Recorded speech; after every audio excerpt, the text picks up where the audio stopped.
Welcome back, everyone! This is Red Spotlight. This is the 350th episode. I'm your host, Alexis Soto, and I'm joined by my very good friend, Mr. David Francisco. This is the first time I'm able to record with this man for over a month. It's been a long month, and there are a lot of things to catch up on, but this is episode 350.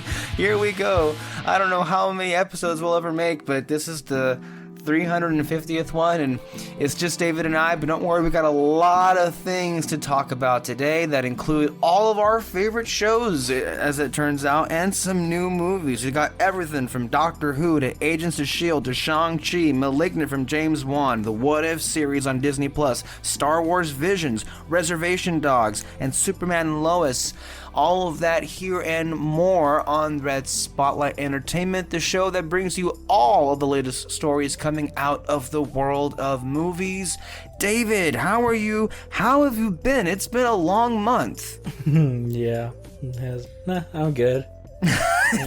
You know, one of the things that really, we don't really get the opportunity to really be in person all that much because we don't live in the same state, so there's that for you. Mm-hmm. But one of the recent times that we did get together, which was with our friends Alexis Moreno and Kyle Lira, was for a big and long-awaited trip to the Disneyland Resort. Now, if you are very curious to hear all the ins and outs of how that trip went down, from all of the thinking, the thought process, and how it actually went down in real time, and how to use the frickin' virtual queue, you know, what hacks you can use on your Disney trip and what to avoid entirely, I highly, highly, highly recommend you listen to our episodes on the Fantasy Fair podcast, our sister podcast hosted by Kyle Lira.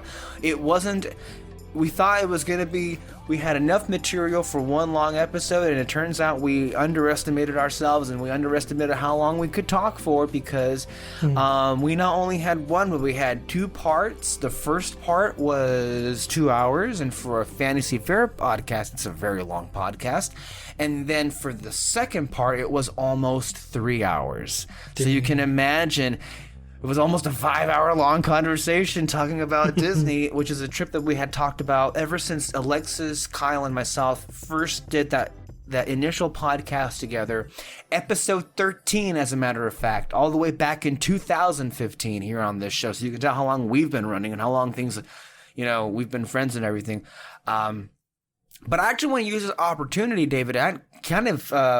I'm not sure if you had the chance to listen to that. I'm not even sure if you needed to listen to it because you were there for most of the stuff. I mean, I did listen to it, especially because I wasn't there initially on California Adventure time. So it was cool to hear that. Although one thing, I mean, I don't know if you brought it up in the second part of the podcast, but on our first day, you guys didn't mention that we met someone. You remember that guy who had like a button that said "I'm celebrating"? No, we forgot about that. Yeah, I was gonna text you guys about it, but I was like, oh, I'll wait till, because I went on the trip and I thought she was gonna come home and do the podcast with you guys, but I was wrong, and I guess you guys did it together or something. And so did no one tell you were gonna be on it? Did no one tell you we were doing it?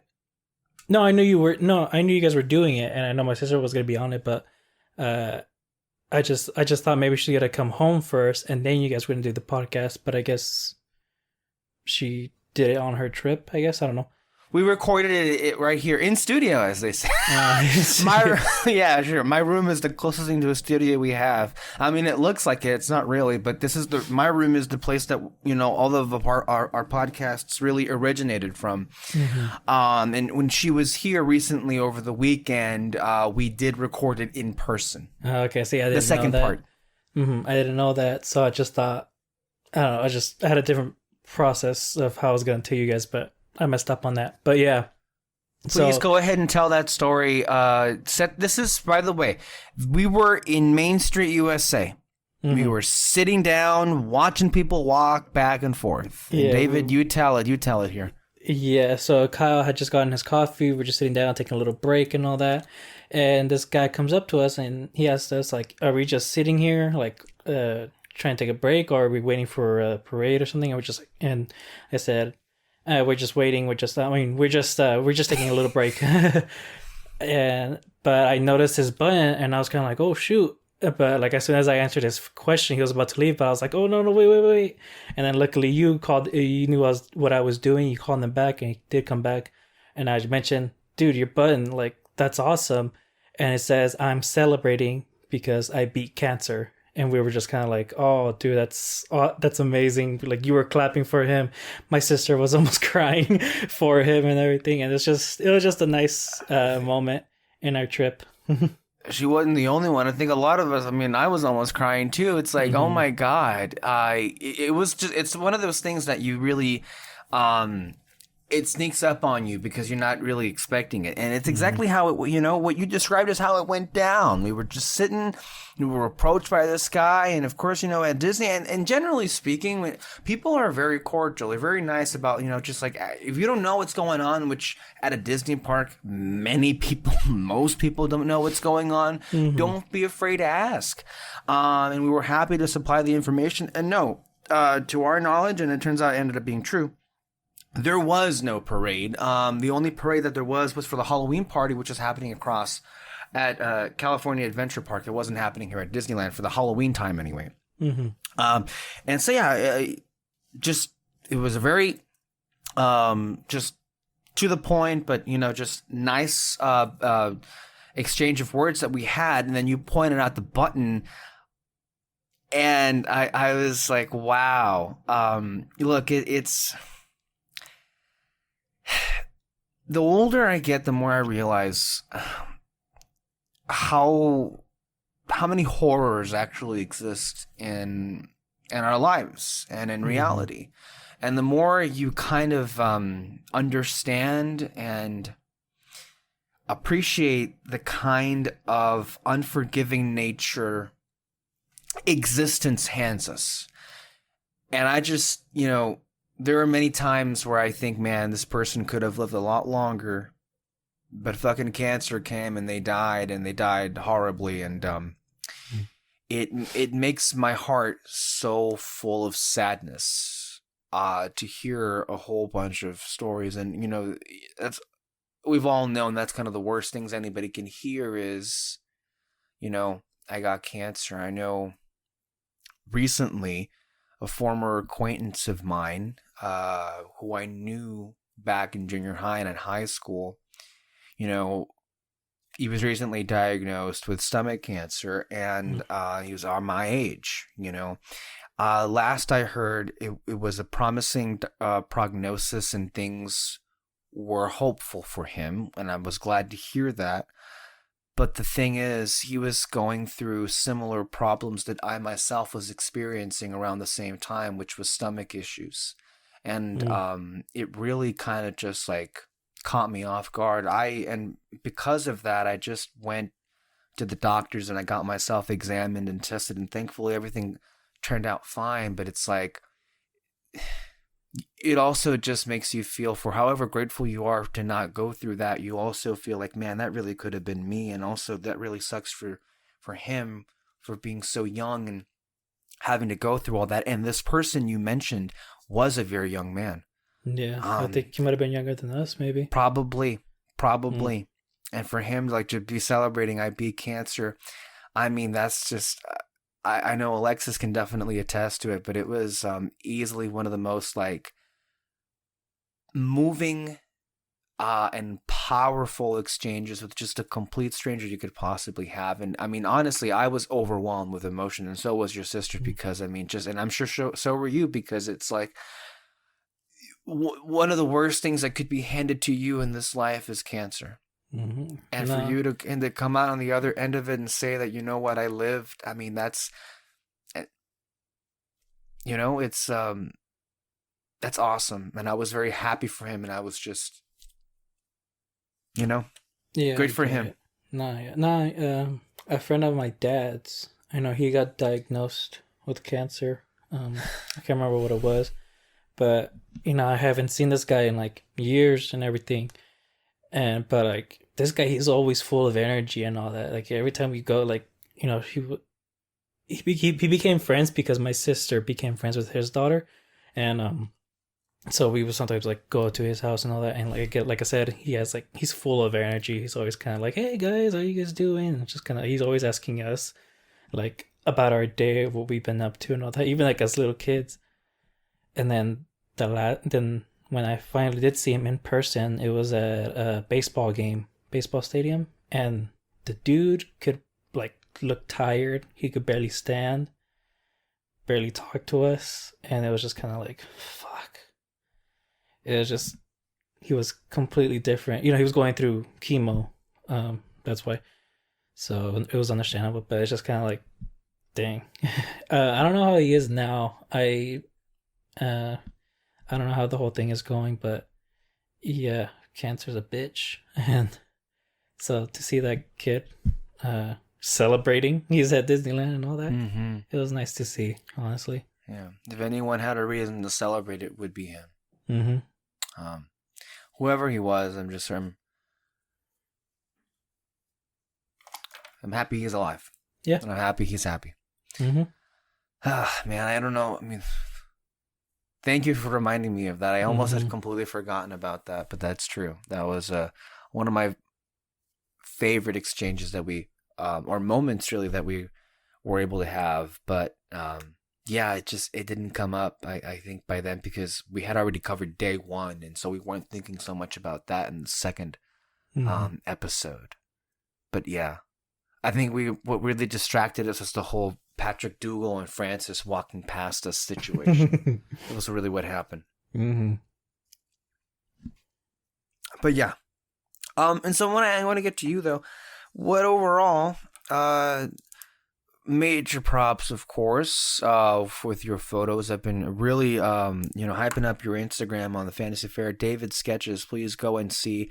As well as our other accounts, More Nonsense and Think Great the Alexis and that Kyle Lira, for all of these photos and more on the trip. But I want to get you, though. I want to get your thoughts on overall.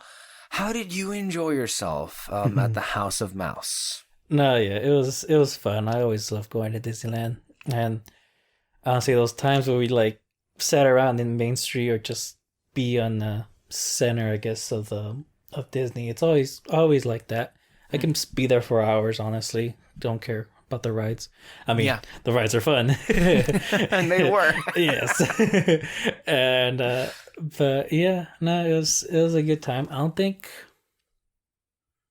I've ever actually like been with friends there. It's always just been with family. So it was definitely kind of different. Going with you guys and all that. But yeah, I mean, I got what I wanted. What did I get? A spider bot. That, and then ate some good food.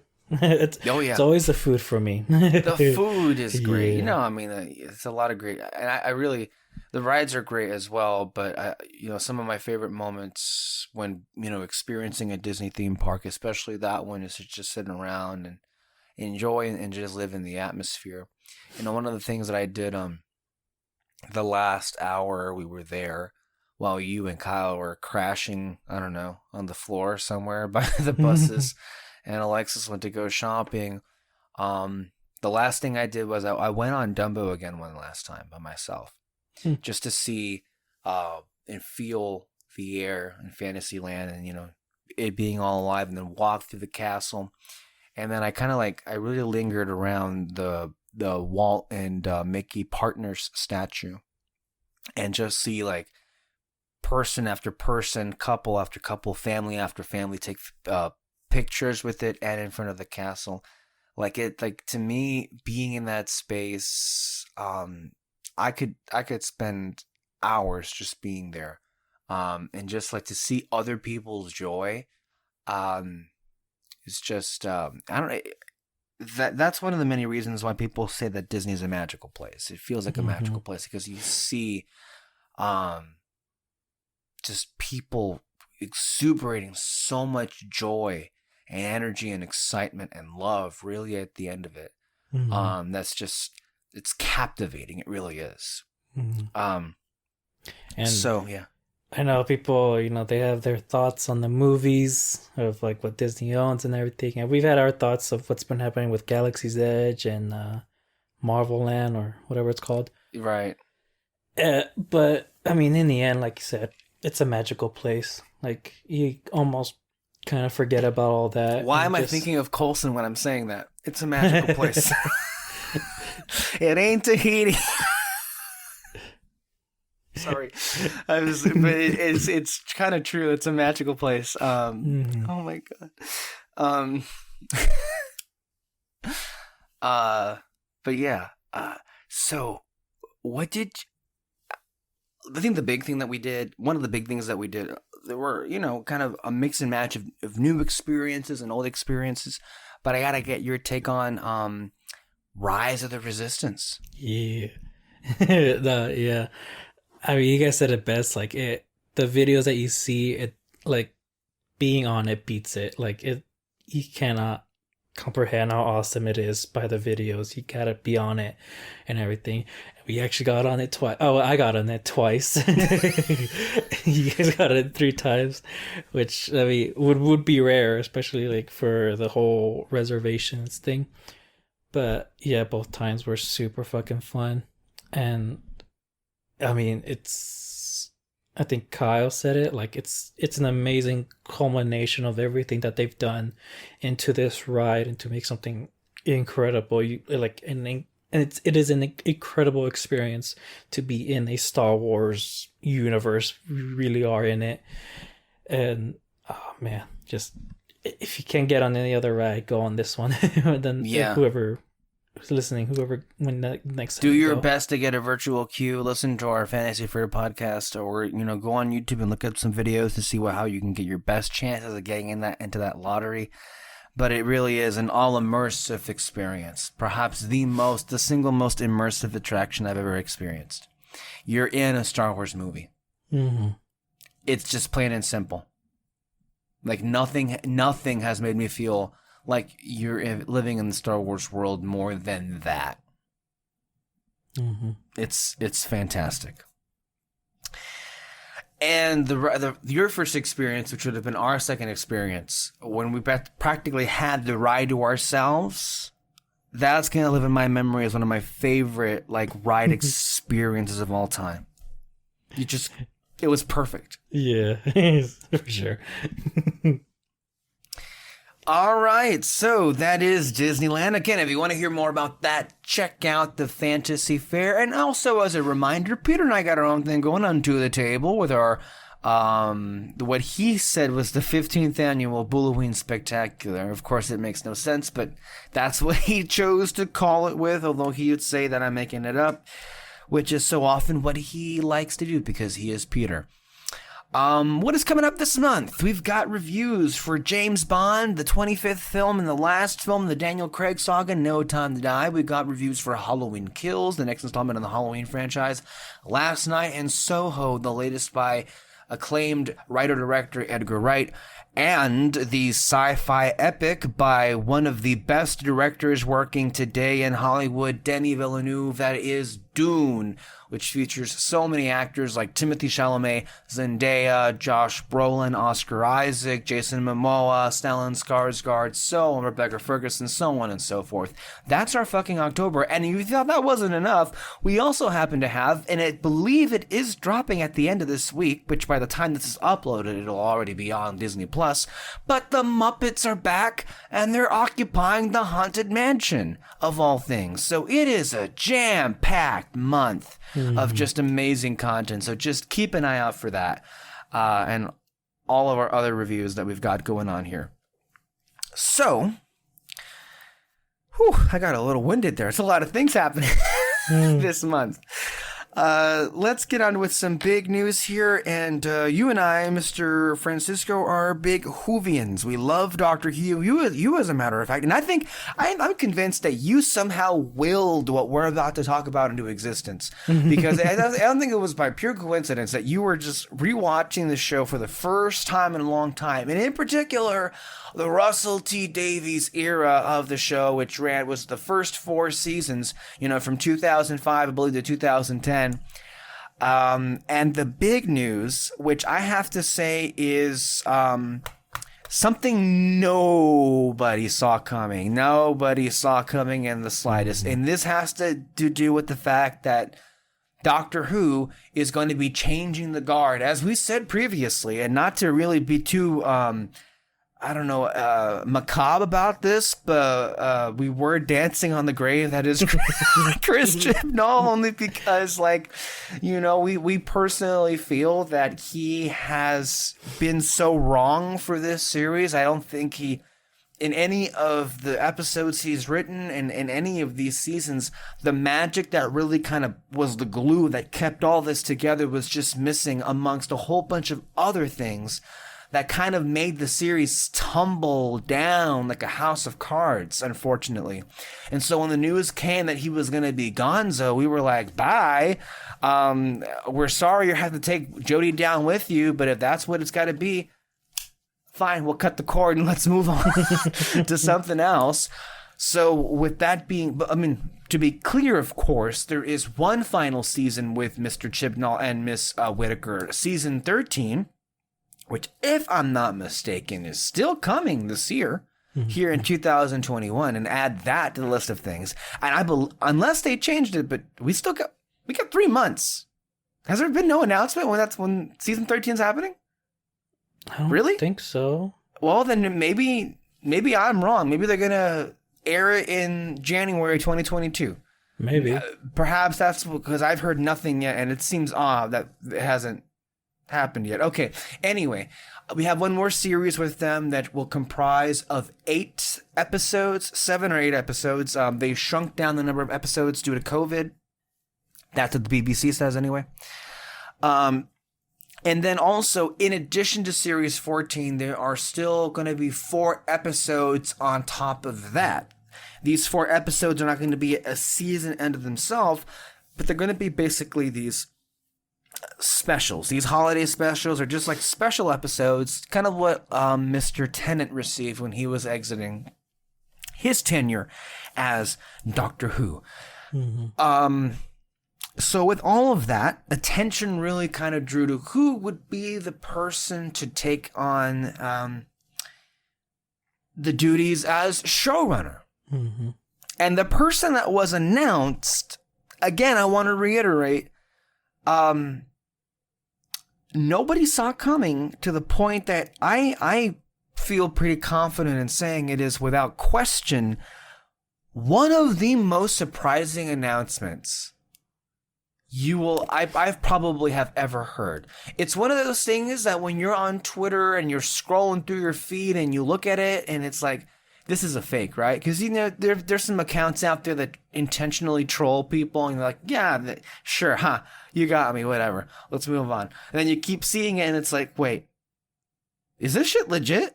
This ain't happening, is it?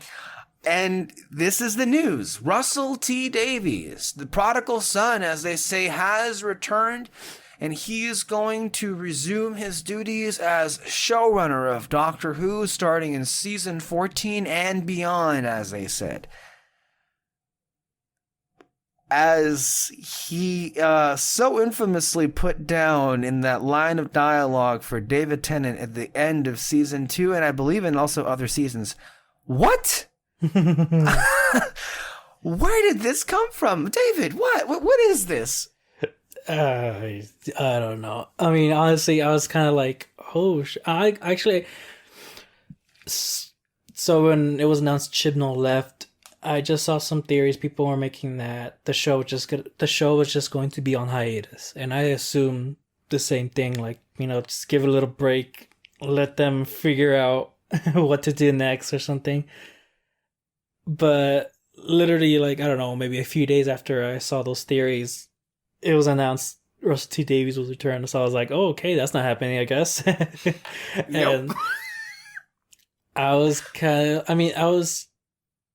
I wasn't excited about it, not because I don't like Russell T. Davies or anything like that. It's just like, what happened in the last season. I'm just kind of going, what the heck are you going to do here? I still think the simple way to fix it is just say that the master was lying and all that. But at the same time, though, I was just kind of like, I mean, I think he can be the one too.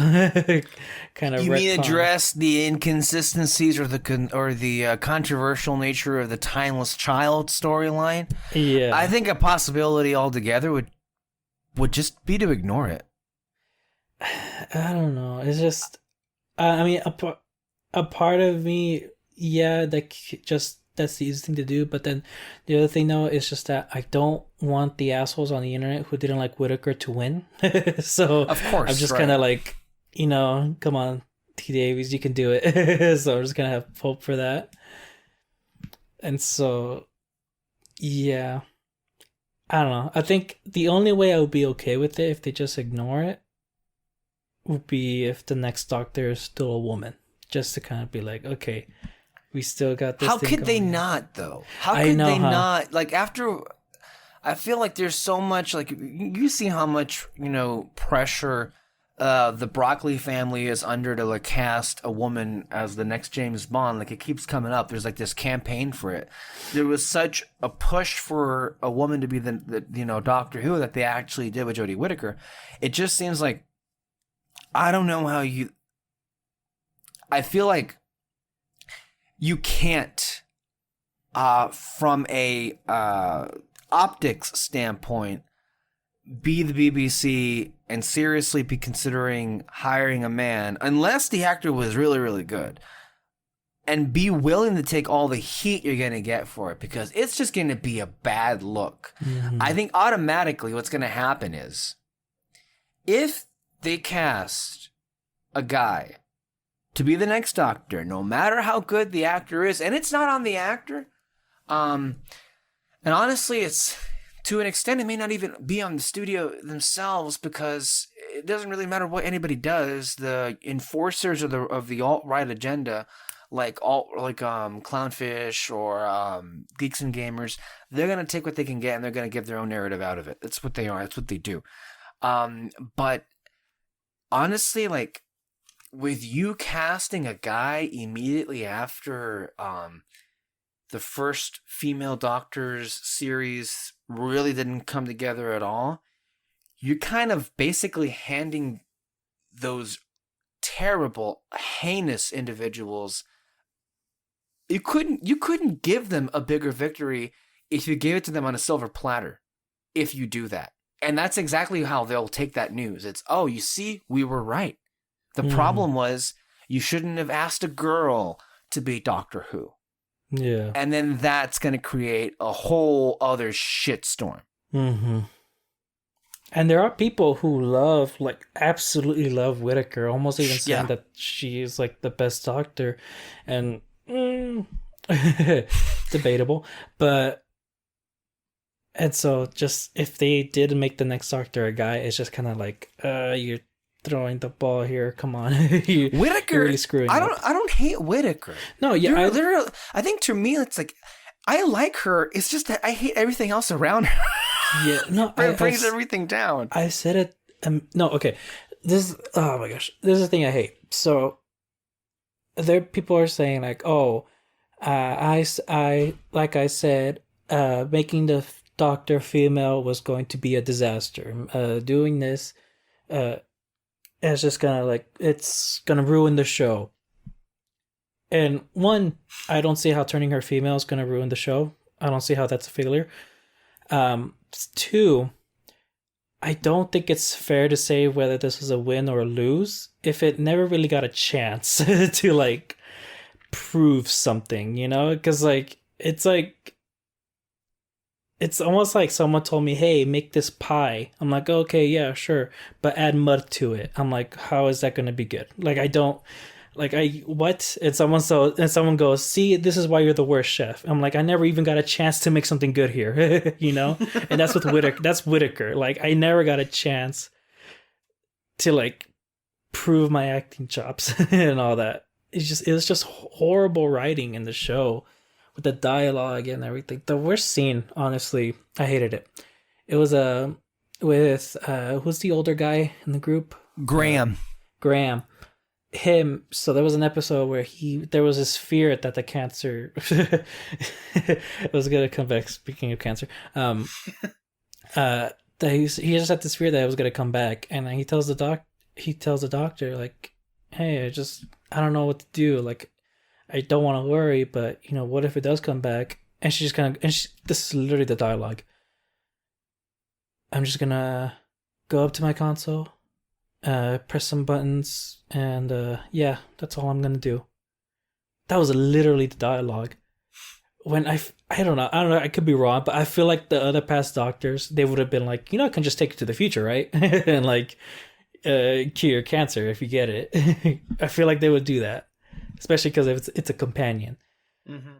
And so it's just kind of like you could have had a great moment to give her something emotional, give something to these two characters where we can finally like see them as really good friends. Especially this is coming off of the past season where there was like a tension between the two because he wanted to kill the alien that killed his wife, and she was just kind of like, do that and I'll kick you out of the TARDIS and all that.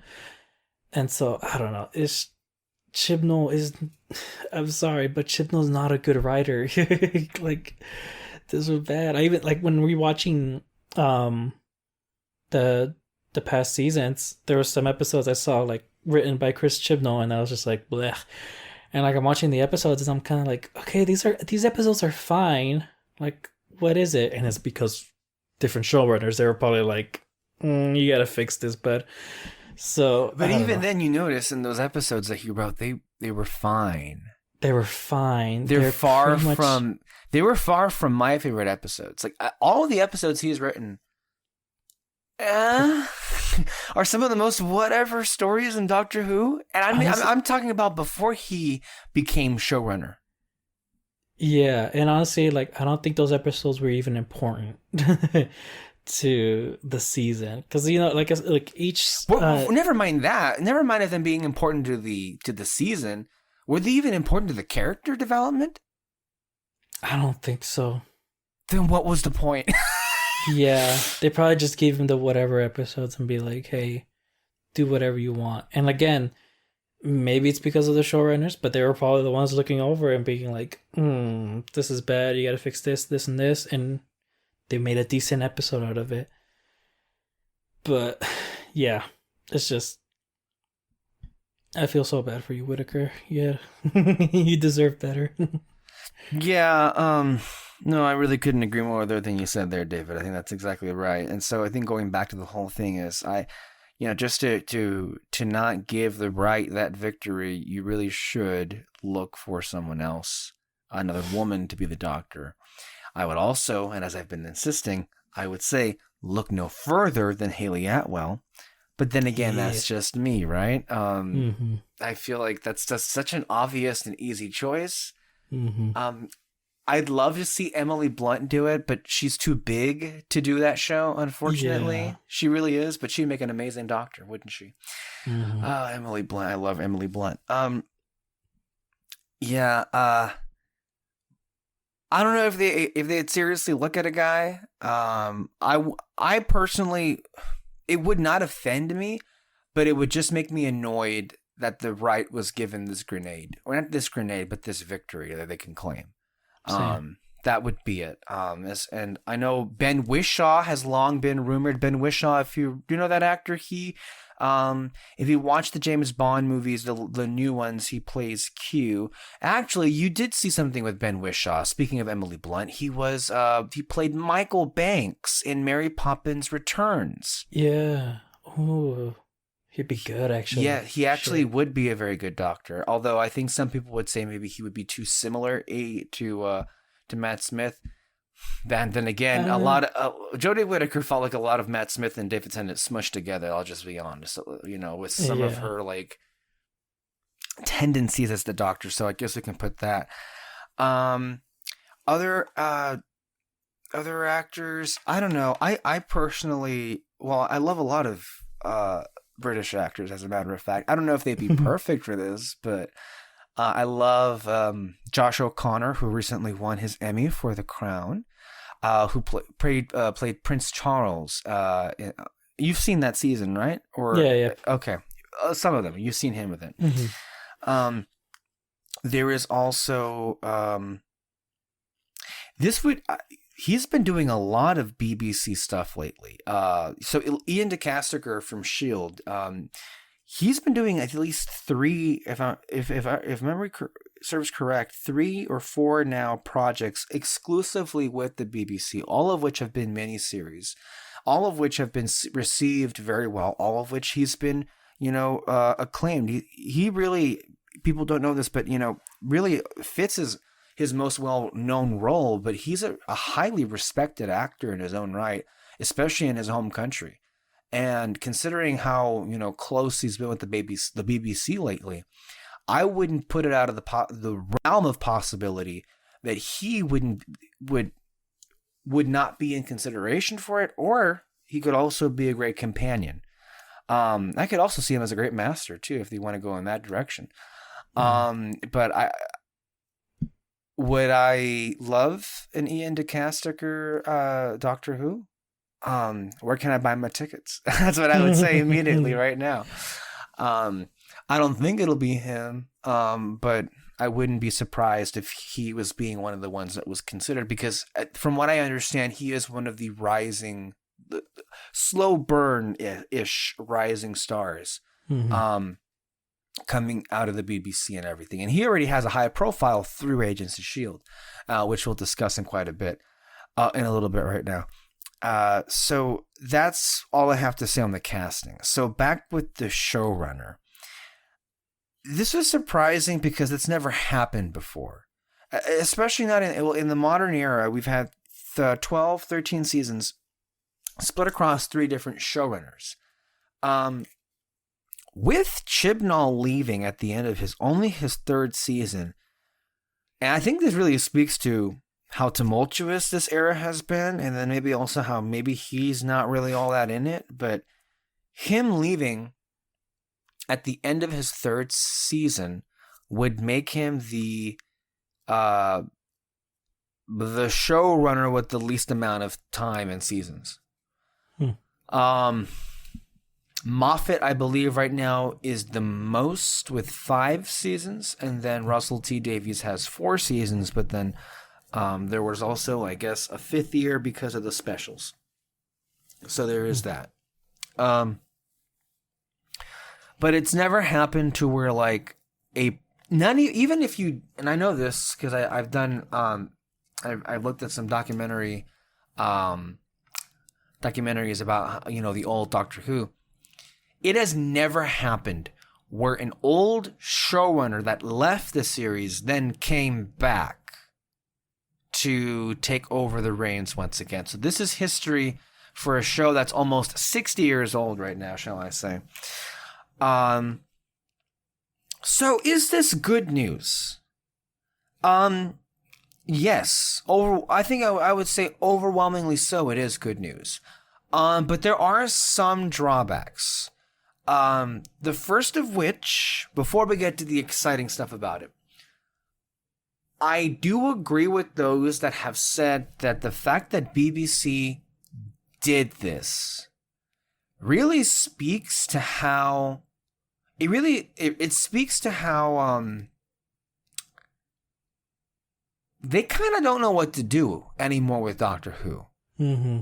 And getting the guy that everybody loved, the guy that was most responsible for, reviving the series and bringing it to a new global peak, is kind of the move you do when you've basically run out of ideas and you really don't know what to do with this.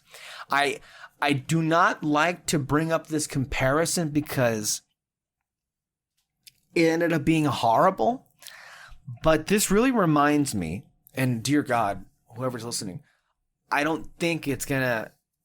I don't, for one, think it'll be any worse than Chibnall has done. So I'm not saying that, but this decision to bring back Davies onto the show almost reminds me of Kathleen Kennedy's decision to bring back J.J. Abrams for Episode 9 after Rian Johnson declined to come back for that film, and they basically had nowhere else to turn to after they rid themselves of Colin Trevorrow. And it kind of feels most like that, and when that decision really felt like the safe thing to do, because you're giving it in the hands of someone that's already delivered a previous installment or a series of previous installments. And that's kind of the impression I get, which, ordinarily that's not a good sign. But at the same time, you do need to kind of go back to basics, because this latest era, and I think you and I agree on this, really, really got away with what Doctor Who is all about and what it is supposed to be. And so having somebody who truly understands and gets this series is a very, I think, he is a calming presence. Him coming back to do this is a calming presence. And it's not just the fact that, he did the first couple of seasons a long time ago. This is somebody who has been very active and has been consistently working and writing. He didn't take a number of years off. It's not as if he retired or anything. He's been consistently working in the industry. And he actually wrote a recent story for Doctor Who during the pandemic lockdown. I think I shared with you some of those audio dramas that they did last year. It was for YouTube. It wasn't for Big Finish. But he wrote basically an audio story. Not really an audio story, because they had some of the actors come back through like a Zoom-like format, where it was basically a farewell to Sarah Jane Smith. If you recall, the adventures of Sarah Jane Smith were cut short because the actress passed away unexpectedly, if you recall that. I'm not sure if you knew that. I did not know that. No, okay. She passed, I think it was the fifth season, and then she passed away, and so they weren't able to conclude. But if you want to look this up on YouTube, maybe I'll share the link with you. It's a very emotional it's a very emotional story, but it basically cuts to the heart of that's it really. It's heart. That he understands that Doctor Who needs to have heart in it to breathe life more than anything else, and also the little bit of camp as well. That kind of is, to me, what's made Doctor Who such a special series. And I feel very, very reassured, and I feel like I can breathe a sigh of relief. Not just the fact that he has established history, but that he's been consistently working at his craft, where the likelihood of him having lost touch with this property is really low at this moment from where we stand. There was something else about that.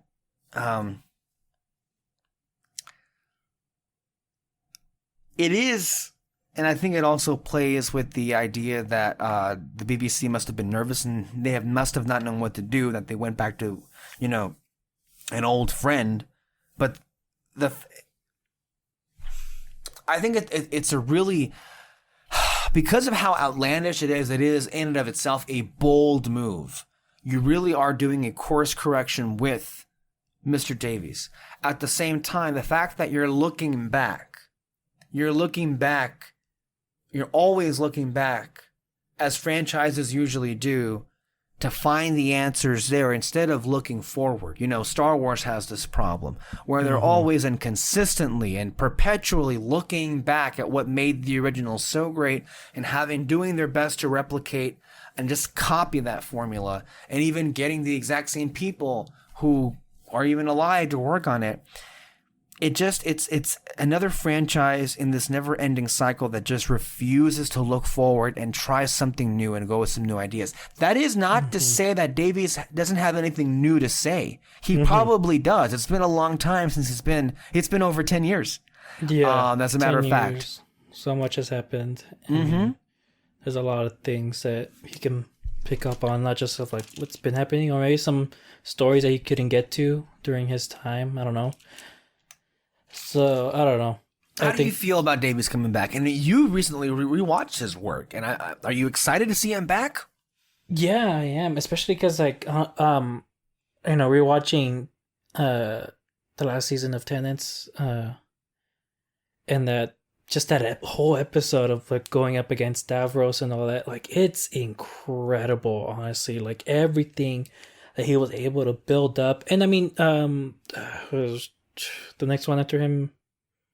The next showrunner after Davies, Stephen Moffat. Moffat, yes. He did a lot of the same thing, especially with the Day of the Doctor episode. Holy fucking shit!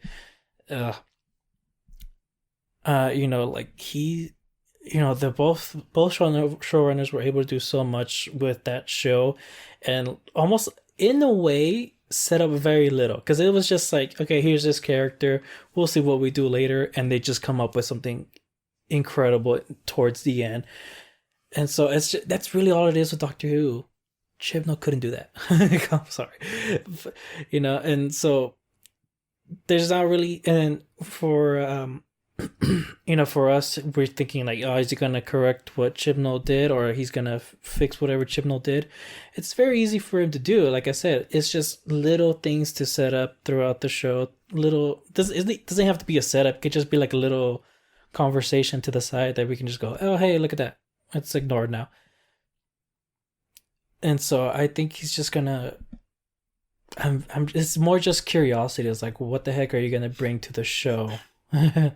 That are like, even if he doesn't correct or fix whatever Chibnall did, it's more just curiosity as to how can he make this almost reboot the show in a way. Like, what can he do that'll create 10 more seasons of this? Because that's basically what he did in the beginning. Like, I honestly, I didn't know much about the old Doctor Who episodes, and so when that idea was brought up that he was the last of his kind, his planet was destroyed, I thought it was just going to be something that was going to go on until the end of the series. But no, I mean, I don't know if he planned what Moffat did or something, but I mean, the fact that they were able to fix that, and even though it wasn't like a bad retcon or a bad idea, the fact that they were able to just undo it like that and something incredible, I mean, I have no doubt that he's going to do something like that too with what Chibnall did. No, yeah. That's exactly how I feel. One other aspect of this that may be quite entertaining to see, and also kind of revealing too, is one of the common criticisms in particular from, the enforcers of the alt-right, that go kind of hand in hand with how Jodie Whittaker even came to be cast as the Doctor, was this supposed hyper emphasis on politics, this obsession with wanting to do social commentaries that they claim came out of nowhere, which you and I have always kind of laughed at because is such a nonsensical and inaccurate thing to say, because Doctor Who has always had a social commentary, in particular in the new iteration. And I don't know what you think you're going to get with Russell T Davies back, because so a lot of the stories that he himself wrote were quite political. The origin of the Doctor himself, I mean, the last of the Time Lords, and that whole story of what he did, him being a pacifist, him being anti-gun, him being anti-war, that's inherent to that character. That's a lot of the stuff that Davies brought to that character. And here you're going to say that the show is never political? One of the best moments in the entire series, Peter Capaldi's monologue in the Zygon inversion, was basically the most effective anti-war speech I've ever heard, maybe we'll ever hear. And you're going to say to me, that wasn't political? Yeah. So I really do wonder what you think you're going to get. Once you see, oh, wait a minute, is Russell T Davies doing politics? Is he going woke to go broke? Is he the next, soy boy? I recently saw a video. And these guys, oh my gosh, it was like the most, don't know how to explain it. It was for sure the most childish conversation I've ever heard from a bunch of grown ass men, definitely older than me. We're not old, by the way. Yeah. And the conversation came up about being a man, basically, and how, you know, it. I wish I could remember the exact conversation. Sorry, but basically they were just kind of talking about how men are typically just they are just stronger than women, and they're not as empathetic as women are. They're not as kind as men aren't as kind as women to children or anything like that. In the whole conversation, I'm like, the person you're describing right now is the fucking doctor, you know? And it's just, and they're complaining like, oh, it shouldn't be a woman, but everything that they describe of what a woman is, who a feminine woman is the fucking doctor. So like the biggest one, you know, they brought up Alien and how, like, you know, oh, she was the perfect character for this movie because you believed that she cared about this child. She brought kindness to the role and everything, even though that character was supposed to be a man. You know, they never brought that up. But I was just like, there's a little episode of Doctor Who where it's the Doctor and Amy, and he goes, "Hey, we're not here to be involved in anything. We're just kind of here to look and enjoy our time here and all that." And then he sees a child crying, and he's just like, "We gotta help that child." And literally, Amy brings up, "Okay, so we're just supposed to observe until a child is crying. That's what you do, huh?" And it's like, that's literally the feminine character that these guys were describing. And so they don't know what they fucking want with these characters. They don't know what they want in their stories. It's just whenever anyone like challenges their masculinity, they're automatically offended for some reason. And it's just so fucking ridiculous as to like why they even watch these shows in the first place and learn nothing from them. You know? And it's just so annoying, these people. I mean, you talk big, but you don't do shit.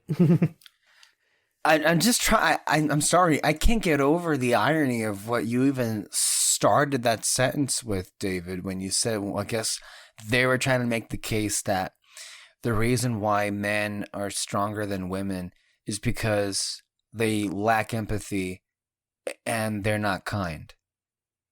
Because that's all I heard, what you just said there. And it's kind of a self-own in and of itself, because they really just proved everybody else's point for them with that. Mm-hmm.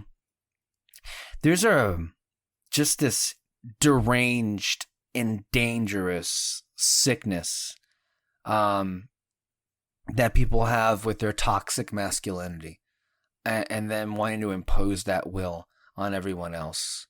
And when I say, I think that's a great way to describe what toxic masculinity is.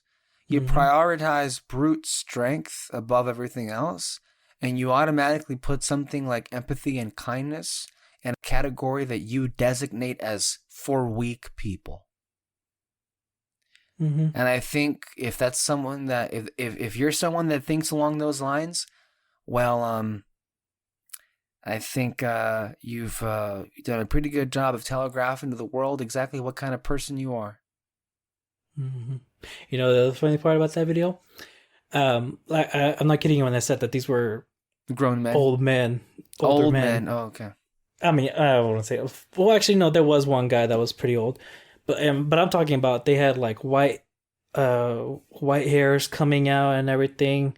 I know for a fact they're older than me, but the only guy there that was around my age, and I know for a fact he was around my age because he's mentioned his age before, he stayed quiet the entire time. And I was noticing that on the whole entire time. Like they're talking big. They're talking about what it means to be a man, the differences between men and women. And that dude is staying quiet the entire time. Like he doesn't want to say shit. It was funny, honestly. That's funny. That's interesting. Do you know the name of these people? True. It was I know one guy is Critical Drinker. The other one is Okay. Heel versus Babyface. The guy that stayed quiet was Mauler. And I can't remember the other guy, but yeah. Interesting. Interesting stuff. But I think overall, at the end of the day, this does bring some newfound hope for the future of Doctor Who, which didn't look all that hopeful just a few weeks ago. Well, actually, just a few months ago. A few weeks ago, we knew Chibnall was like leaving, so that in and of itself was hopeful. But before then, it wasn't at all hopeful. And now things have changed. Mm-hmm. So, David, now we've got other stuff to move on to. Agents of S.H.I.E.L.D. We've talked a lot about Agents of S.H.I.E.L.D. And as it turns out, maybe we in some small way contributed to these particular stats that I'll read off. We didn't. I'm just saying that to feel good about myself because, you know, I need to. I have some numbers I want to discuss with you from Para Analytics that was exclusively provided to Screen Rant, and then also I want to get your thoughts on the Brazil numbers on Disney Plus for the show. But before then, I do want to really get your take on the whole Chloe Bennett situation, because 2 weeks ago, I believe it was 2 weeks ago or so, Peter and I went on the air and we had our back and forth about whether or not what we felt was the truth here. Was she being truthful in saying that she doesn't know what it is and she has no involvement in it is, or was it all just spin? And I took the position that this felt kind of out of left field and really just hard to believe, considering how many other actors we know are coming back and how many times they've been asked and then they've denied themselves. An actor denying their involvement in an MCU product is all too ordinary. Remember when Tatiana Maslany said literally, I think 2 days before she was confirmed that she was not involved in She-Hulk? That's just another one of those things. Or Oscar Isaac, not involved. He is involved in Moon Knight or whatever when we know that he is. A lot of these things we just know, and the actors consistently and persistently at that refuse to acknowledge it, because of course that's kind of what they have to do. And I think also in the best interest for the best possible viewing experience, you know, to see it for yourself in the actual show, not through, you know, some Twitter headline. Just as a genuine rule of thumb here, Peter took the opposite point of view, where he took her word at face value for his particular reasons. All I'll say is the only way we're ever going to know about this is at this point, with Bennett having denied it, not just once, but now a second time. The first time she denied these rumors was way back in February, I believe, when they first were firing up. And then she did it again back in September. Now we're in October. The only way we're going to know about this is not going to be through a confirmation. If she's in it, it'll probably be a very limited role in terms of screen time. And if she is, in fact, in it, it'll either come out in one of two ways. Through a leaked image from the set of the show that is currently in production and will not stop production until the end of December. Or when we actually see it, I don't know, like in November of 2022, and either she's there or she's not. It's looking like it's the the only way we're going to know for sure is in that kind of situation. And until then, you're just going to have to believe who you're going to believe.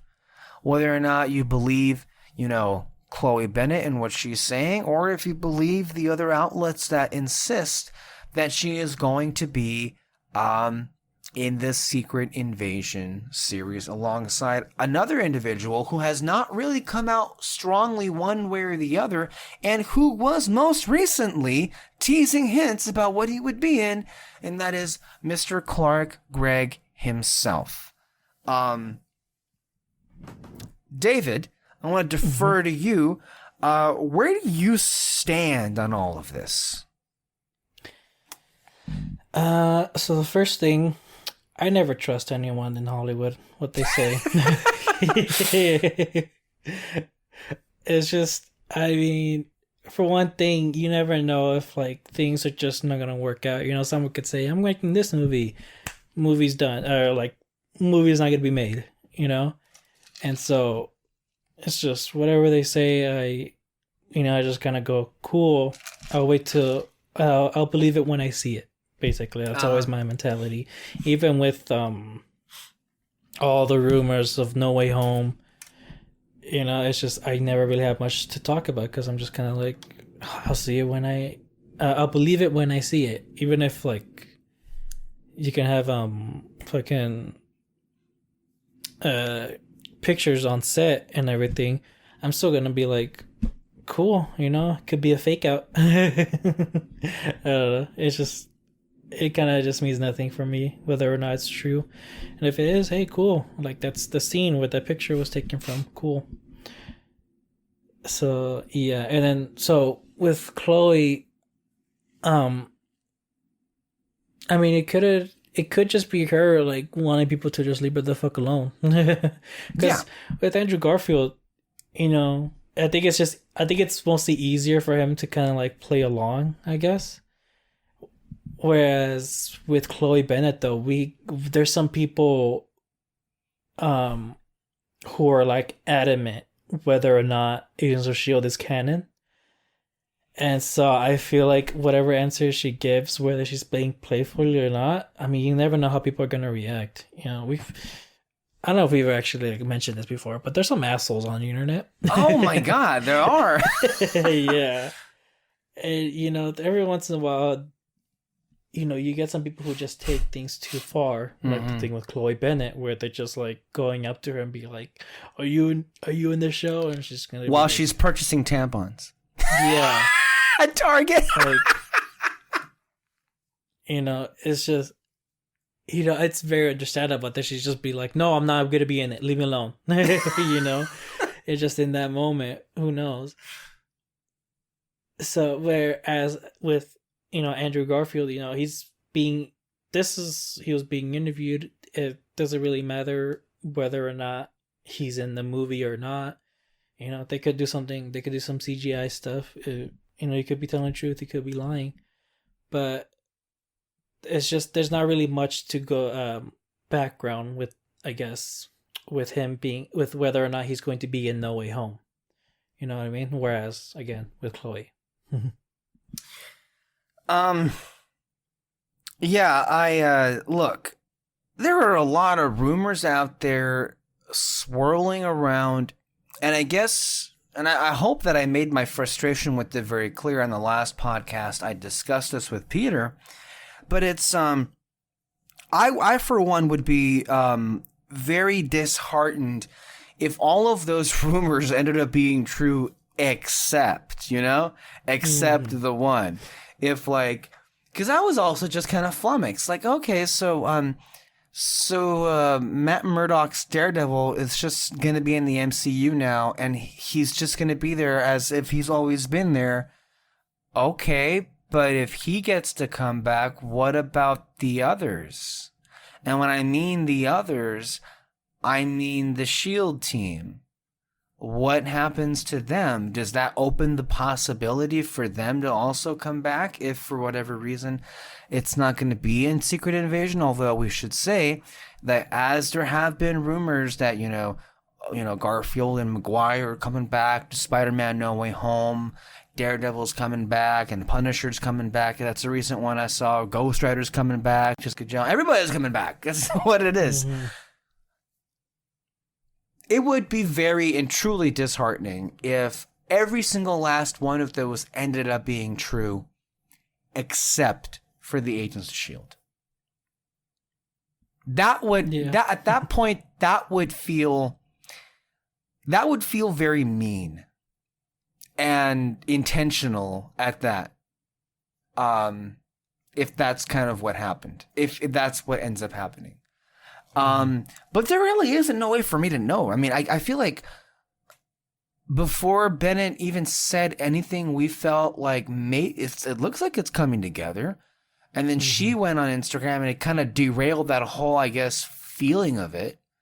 And I, for one, I remain on this position. I still think it's very likely she can be in the series. I think it's as likely she's in it as she's not. It's just how it is. I don't feel her denial really has any impact or should have any impact on how people think or not she'll be coming back. Just look for the sources, look for the people, and so far that hasn't been scrapped, that hasn't been retracted. As a caveat, of course, don't bother Chloe Bennett with this crap. I mean, if she's in it, good. If she's not, really don't leave her the fuck alone then.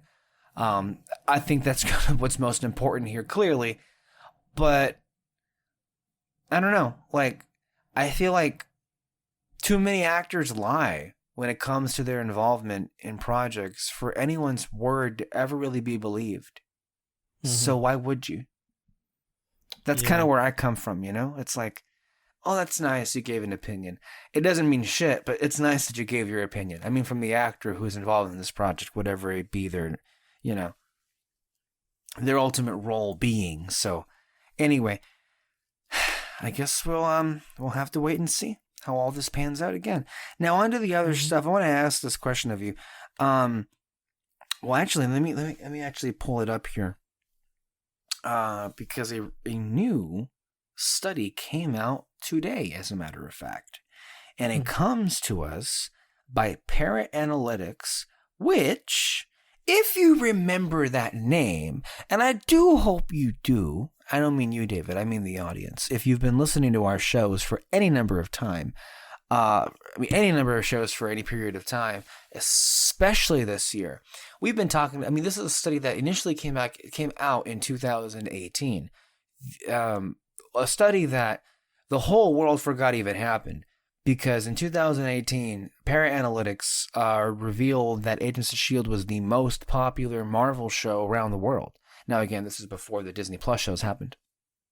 And I insist that this happened. A super chat follower asked John Campy. John Campy, if you do not know this, for those listening, is one of the bigger personalities in this space, this film space on YouTube that, you know, everybody occupies. And I think his treatment and his reaction to the comparison I'm about to between this particular analytics firm and the two different shows, I feel really kind of exposes the hypocrisy in this. So it wasn't a topic at all. In fact, the only reason he would even talk about this is because he was paid and he was asked a question on his super chat addressing about the FAIRE Analytics research that show that S.H.I.E.L.D. was the most popular Marvel show in the world at that time. And his response was, "It's not true. I don't believe it." It's as easy as that. And then hilariously enough, and again, I was the only person in the world to have even noticed this, on his show earlier this year, during the height of WandaVision, FAIRE Analytics released another study. And similarly to how they proclaimed S.H.I.E.L.D. was the most popular Marvel show around the world at that time, well, that firm was saying that WandaVision was the single most popular show around the world, period. And John Campea ran that, and he made that its own video. And he made that its own story. And what did he say? He backed it up, and of course, this makes the most sense. Obviously, everybody's talking about WandaVision. So do you see what happened there? Do you see the hypocrisy in which this show is so often treated? When it comes to any kind of data or numbers that suggest that the show is anywhere near reaching popularity, it is dismissed. It is laughed.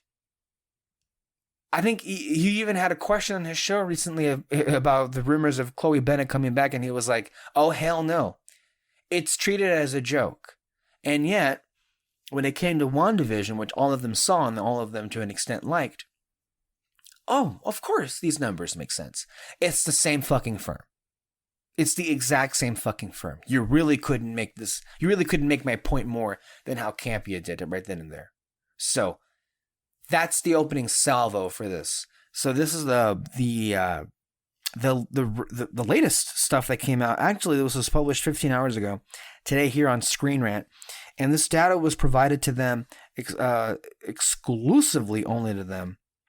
And the headline is, and by the way, it is so nice to actually read a good headline when it comes to this show instead of something else where it's pretty disgusting. And so Marvel's Agents of S.H.I.E.L.D. is still incredibly popular. Ooh, it must hurt some people to hear those words being uttered. And then this is what it reads.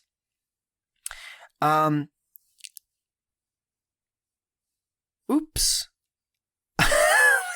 A bit of a hiccup we happened here. FAIRE Analytics measures online demand for various TV shows. And they're and just to be clear about FAIRE Analytics, they're not exclusively measuring viewership. Viewership in and of itself is its own animal. But what FAIRE Analytics does is they take in viewership numbers and they kind of like mix it in and put it in a blender with other different, I guess what you could say, other different ways to measure how popular something or not is. Here's another one. The lovely and talented, or the lovely and talentedly hilarious, I should say, Grace Randolph always does this. One of the metrics that she uses to measure if something is popular or not, or if it's being talked about, enough or not, is Twitter, and if it's trending on Twitter. Here's another hypocrisy I just picked up at. Because she stresses so much importance on like whether or not something is trending. Did you know, David, that since the show's third or fourth season, every Tuesday or every Wednesday or every Friday it was on when it aired a new episode, Agents of S.H.I.E.L.D. Was in the top 10 trending worldwide? Did you know that? I knew that because I was there and I was on Twitter and I was seeing the reaction. Oh, but she never mentioned that. No one ever noticed, apparently. So I just want to put that out there. But that metric is something that people use, Twitter and viewership and other stuff. So, let me see here. FAIRE Analytics measures online demand for various TV shows, and they've exclusively provided data to Screen Rant, revealing Agents of S.H.I.E.L.D. is still incredibly popular. According to FAIRE, Agents of S.H.I.E.L.D. was still in the top 10 superhero shows in the U.S. We've already established the original FAIRE Analytics numbers that came out back in 2018 were worldwide. Now, this is hyper-focused in the U.S. Now, it being popular in the U.S., that's a different, that's a different step here in this narrative here. So it was in the top 10 superhero shows in the US a full year after season 7 wrapped up in August 2021. To be clear, the series wrapped in August 2020. These numbers, or these metrics, shall we say, were calculated in August of 2021. In fact, as they say here, it was more popular than Marvel's What If. Hilariously enough, of course, do you know how much media attention has been given to What If? Oh, Grace Randolph has had a video on What If every single week. Did she have a video out for Agents of S.H.I.E.L.D.? Did all these other people have? No, they didn't. No. Parrot conducted a comparison with the finales of other Marvel television shows, and it illustrates that Agents of S.H.I.E.L.D. has held on to its audience attention the most.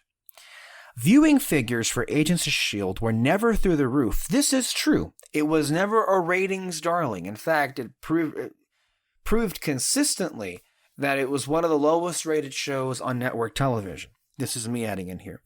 But it clearly built up a passionate and dedicated fan base, and it reportedly performed well on DVR. This is also true. One of the big factors why it was renewed, aside from it having the Marvel tag on its name, was because it was one of the strongest performers on DVR. I checked those DVR numbers. Believe me, if anybody on this planet checked those DVR numbers, it was me. And every week, it would jump up at least 130, 135% in viewership. And it would always be in the top 10 or close to the number one biggest gains in viewership with DVR. Now they add in here, it's entirely possible Disney Plus has introduced a new generation of viewers to Marvel Television's old flagship, matching the feedback from Disney Plus's beta testers. Now again, another thing to mention here when they say Disney Plus's beta testers, if you recall, when they were first, I think it was in Sweden, in the Netherlands, in some regions when they got Disney Plus before anybody else, because they were the guinea pigs, and they got to use the service way back when, I think it was in 2019. And remember, there was this wonderful article that I believe Screen Rant also wrote, which was that Marvel's Agents of S.H.I.E.L.D. and also Star Wars The Clone Wars were the most popular shows that people were watching during the beta test period. So that's what, this is referencing. I remember all of this because nobody else will. And then they say this certainly explains why the debate over Agents of S.H.I.E.L.D.'s canonicity to the MCU remains live in fan communities, with every moment from Marvel figures jumped on as evidence with one way or the other. And then the conclusion, obviously, and these are the words that come out of Screen Rant, Agents of S.H.I.E.L.D. is still a hit. By the way, before I hand it off to you, David, with your reaction to all of this, you and I discussed this, but I did mention it previously, just to really wrap all this up in a bow, that in months ago, we talked about how in 3 regions, I believe it was the UK and Australia and another region, S.H.I.E.L.D. was among the top 10 streamed TV shows on the Disney Plus. Because, literally, S.H.I.E.L.D. is available anywhere on Disney Plus, everywhere except the US. In case anyone forgot about that, which is why we can't measure the US. But it was trending on all of their pages in the top 10. None was more impressive than in Brazil, where Agents of S.H.I.E.L.D. reached the number 1 spot of the number 1 most streamed television show on Disney Plus in the Brazilian region. So,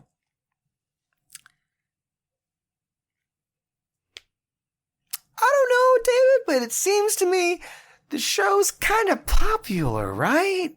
I just have a hunch, But also, if I didn't, I can also read numbers. And you know what? Math don't lie. That's all I'm going to say. So, to the people like Campia and Randolph Grace and other people. Randolph. Mm-hmm. What are you trying to prove?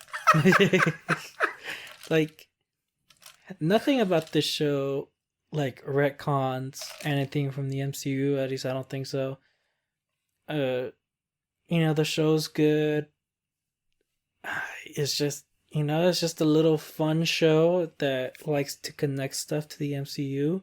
Yeah, towards the end it stopped, but that's not their fault. They just didn't want to give off spoilers, take a chance with spoilers. So I don't see what the problem is, like, wanting to decanonize the show. You're basically saying you don't understand where all of this hatred comes from. Yeah, basically. And why, and honestly, look, part of why what these numbers show is that it is a still highly talked about show, even a year after it's concluded.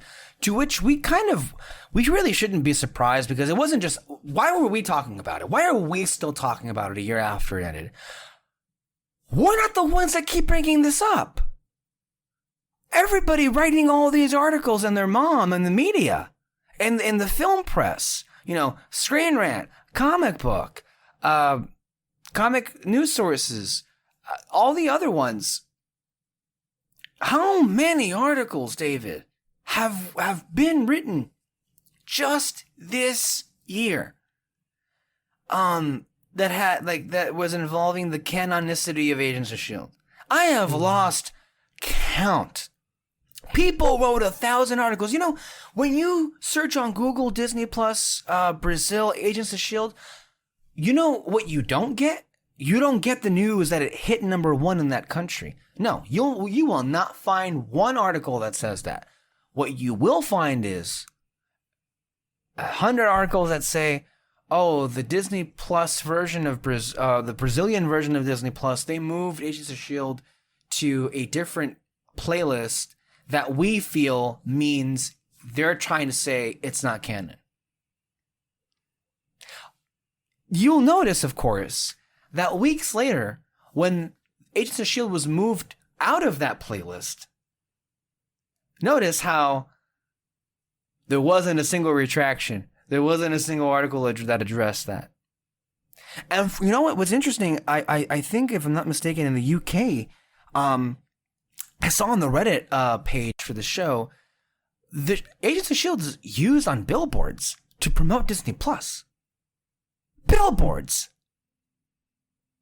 And remember earlier this year, when we saw the show featured prominently in that wonderfully produced video, it was, there was this wonderful edit where you had Wanda and Vision holding hands, and it cut to Coulson and May holding hands. Remember how it was featured prominently side by side with WandaVision and Falcon to promote the French version of Disney Plus?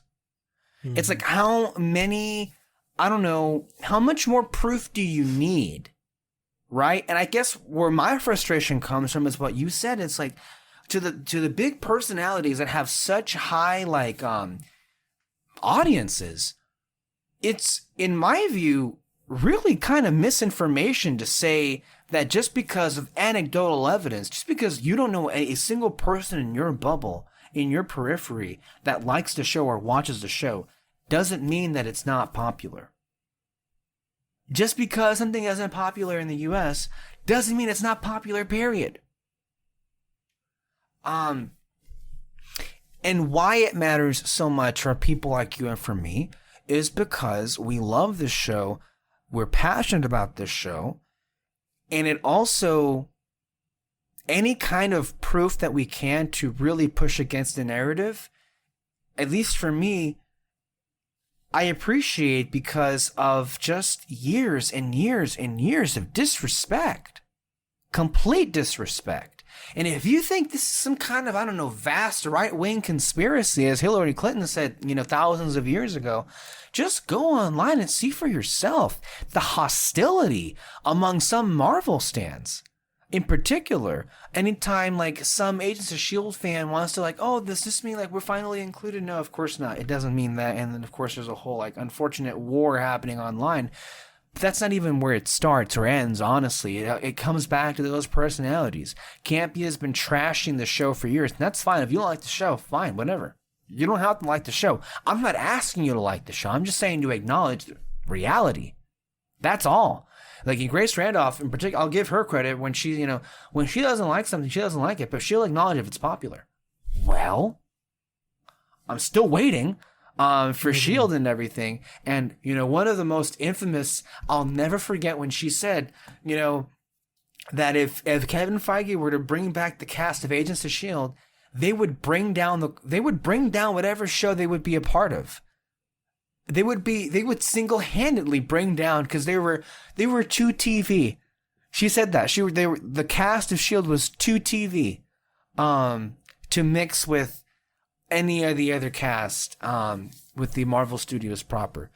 I mean, it's a running joke, people. She even said earlier this year when Jamie Alexander was brought back on Loki, and it was funny, though. I'll admit I laughed because there was truth to how much of a joke the show has become with certain people when she said, Jamie Alexander is back, and it looks like Kevin Feige has forgiven her for being on Agents of S.H.I.E.L.D.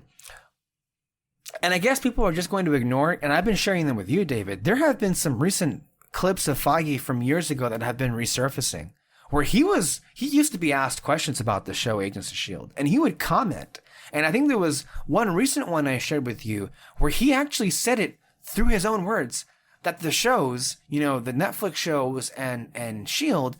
exist within the continuity of the MCU. He said those words on video. And how has it been that through the years, so many people are convinced that Kevin Feige said the opposite? It is just a really massive web to unweave, and try to kind of explain to people what's reality here. On a personal note, I love this show so much. As it stands, it is my personal show, and I've explained that, my personal favorite show, and I've explained that for so many reasons. But just, these crumbs, I'll just hold on to these crumbs. The smallest bit of, validation that I can get, I'll take it. And I, for one, am very happy, in the midst of all of this negativity and all of this unfortunate happenstance, the fact that it's, even after a year that it finished airing new episodes, it is still relevant. It is still popular. It is still loved. That feels very good to say. I don't know about you. Sorry, I kind of talked your head off for half an hour. It's fine. I don't mind. It's just, like I said, what's the point? I hate these kind of people though too. It's just, they say something, some kind of theory of a show or something that's going to happen to the show, and they're like, see, we were right. You should trust us. We were right about this and this and this, but never bring up things that they were wrong. Exactly. Unless it was the only time they do, if it was straight up like this, if it was they were completely wrong, then they'll be like, oh, my bad and all that. But you should still trust me because I was even though I was wrong about this one thing. It's I don't trust any of you. I don't care how I'm just here for your opinions. I'm not here to tell me, hey, what's going on in Hollywood. I want to know every single thing. I want to know I want to be up to date. It's I don't really want to be up to date. It's just, I don't know about everyone. I'm just this is really just me. But if let's say, yeah, Chloe Bennett is gonna go be in the Secret Invasion show, what's the theories here? What's, what do you think she's gonna be? What do you think she's gonna do? What is she gonna bring to the show? I don't fucking care whether you think she is gonna be in the show or not. If there's rumors that she's gonna be in it, have a conversation about that. What's gonna happen? Mm-hmm. What do you hope is the story's gonna be for the show? Those are my favorite types of conversations. I hate it nowadays where it's just hey, there's this thing coming out. They're like, oh, it's gonna suck. I'm like, okay. Okay, let's deter the conversation. Come on, oh, this thing is gonna come out. What do you think? What kind of story did they tell? How would you what's it called? Modernize it if it's a remake or something. Mm-hmm. And so it's just, I don't know. Have you gone back and rewatched the show? Agents of S.H.I.E.L.D.? Yeah. Yeah. I mean, recently. I mean, ever since it finished airing last year. Yeah, I rewatched it. Okay, mm-hmm. I still need to do that. I think and I've mentioned this before. I like following certain reaction channels, and I'm currently, I believe the guy's name or the channel's name is Untold Truths. He's a reaction guy. Basically all he does is reacts to stuff. He's reacting to the Dragon Ball, Avatar: The Last Airbender, and he's relatively new. He came on the scene doing reactions to WandaVision, and Falcon and Winter Soldier and Loki.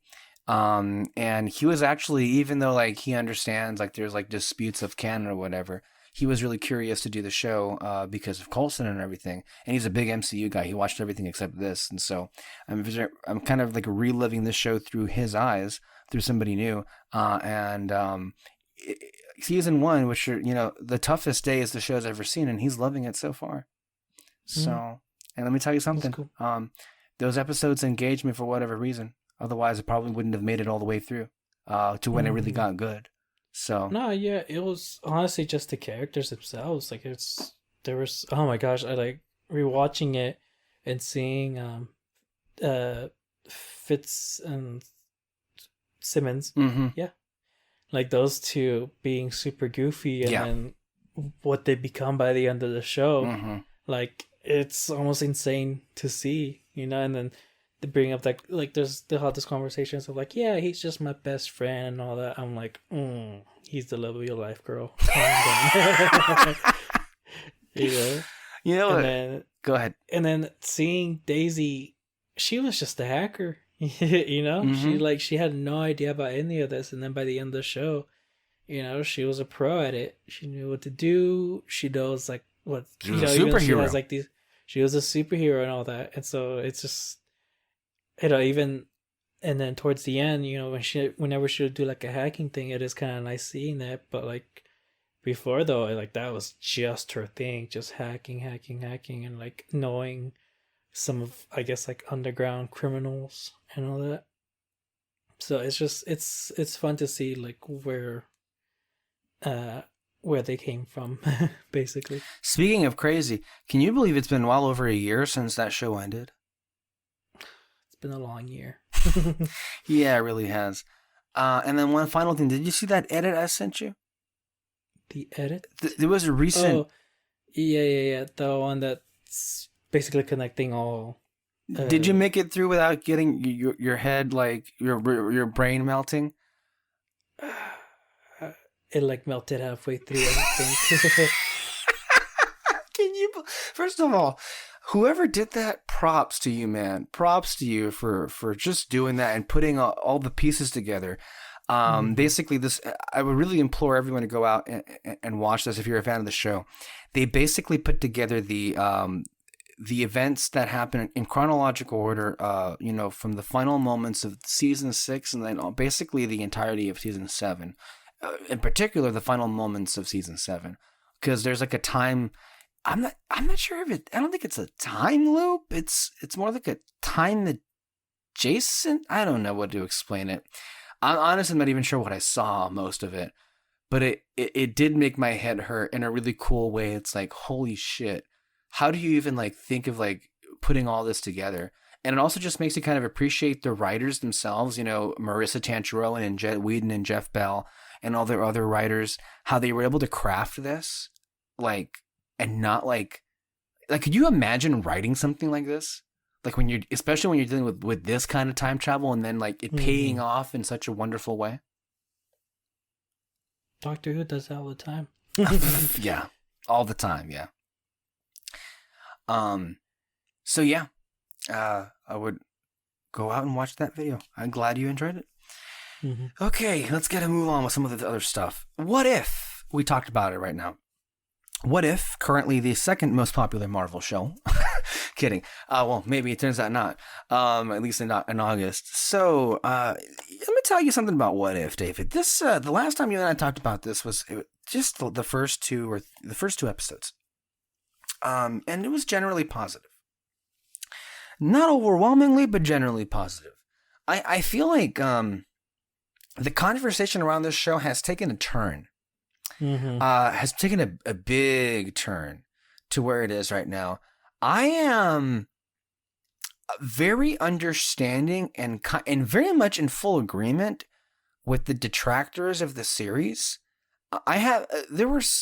and I think Peter's criticism still stands, which is like, really, the quality of the episode really depends on the quality of the scenario. The question, what if? So there were episodes I skipped initially because they just sounded dumb. Like, what if zombies? Although I actually did end up watching that one. The one I didn't watch was What If Thor Was an Only Child or whatever. That one seemed a bit like, okay, well, I guess I don't have to watch you here. But I've noticed the conversation just become less than enchanted, shall we say, with What If. I think for me, there are some episodes that are great. There are some episodes that are good. And then there's a lot of it that's kind of... it's fine. Yes. Yes. Yeah, to me, it's actually not so much the question, but the cause of the change. Okay. So for me, the two best episodes are the Doctor Strange one, like what if he loses his heart instead of his hands, and what if Agent Carter became Captain America. Like those two, I really like those because it was a tiny change that had a big effect, you know. And it was just, you know, with Captain Carter, it was just, hey, don't you think you should get a better view upstairs? And she's like, no, I'd rather stay here. Like, you know, just that little thing changed the whole thing. Changed the whole movie. Changed the entire timeline. Well, the other one, Star-Lord, you know, that was, for me, that was like a bit of a big leap. Especially because it's kind of like, oh, you got the wrong kid. Okay, send them back. Instead of, you know, let's get the other kid. Instead, but no, he's just like, well, let's just keep him. So it's just kind of weird, the scenario. And then what was the other one? Marvel Zombies.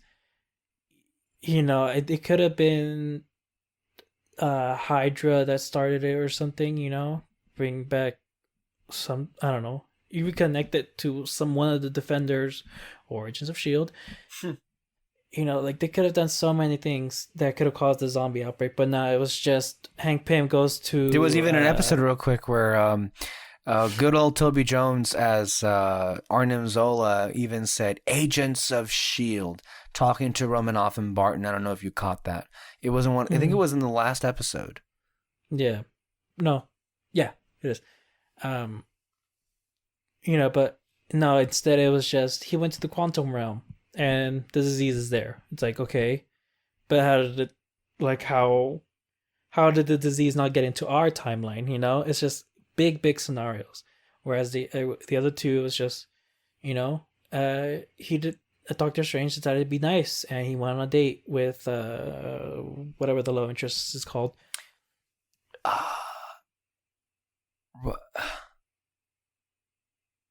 Christine. Okay, I forgot. I was gonna say I wanted to say Rachel, but that's the actor's name, Rachel McAdams. It's like Christine. Okay. Yeah. That episode, I will say, was great. Yeah. That was better than the movie. the Doctor Strange movie. So that's what I'll say. Is like, you know, for however stale or uninteresting What If could be at times, every now and then they got a winner where it's like, well, if I'm looking at this Doctor Strange episode in comparison to the movie, it blows the movie out of the water. Kind of like how I said about that, even though you found the concept, or at least the scenario, a bit outlandish, I really enjoyed T'Challa, and I really enjoyed that episode, him as Star-Lord, more than Black Panther, the movie. Sorry, not sorry. You know, again, tiny change. Even if it wasn't Christine that was in the car, but just the idea of, you know, him losing something else other than his hands could have caused great changes to the timeline. You know, those scenarios are, like, honestly super fun to think about, because that's, to me, that's kind of like the point of multiverse, is that the tiniest change could affect your life. Agents of S.H.I.E.L.D. did that, if you remember. You know, just 3 simple words can change your life. It was a great scene.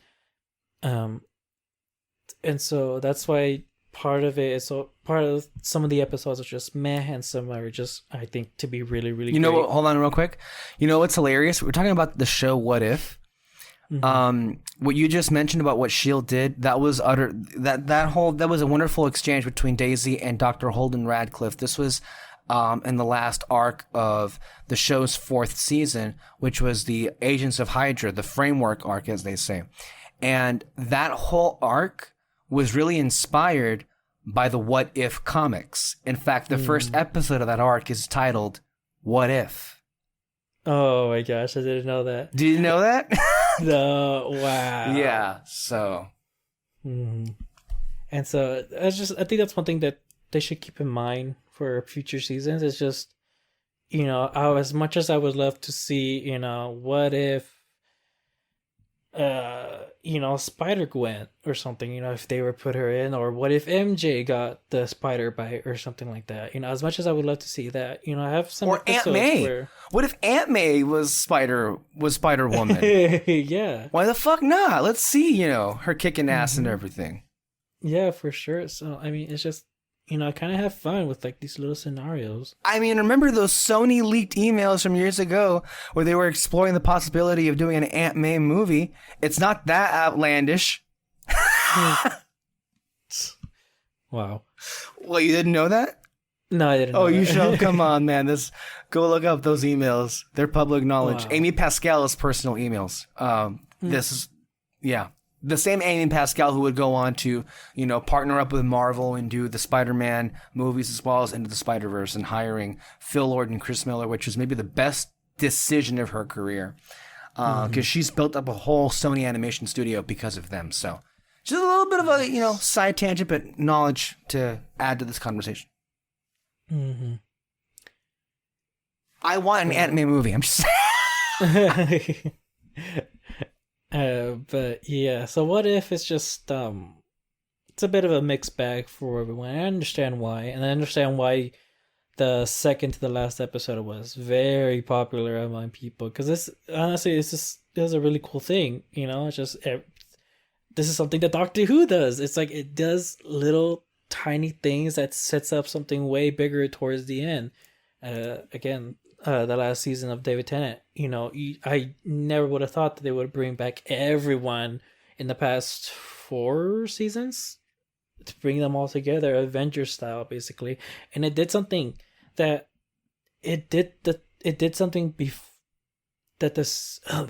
sorry. That's okay.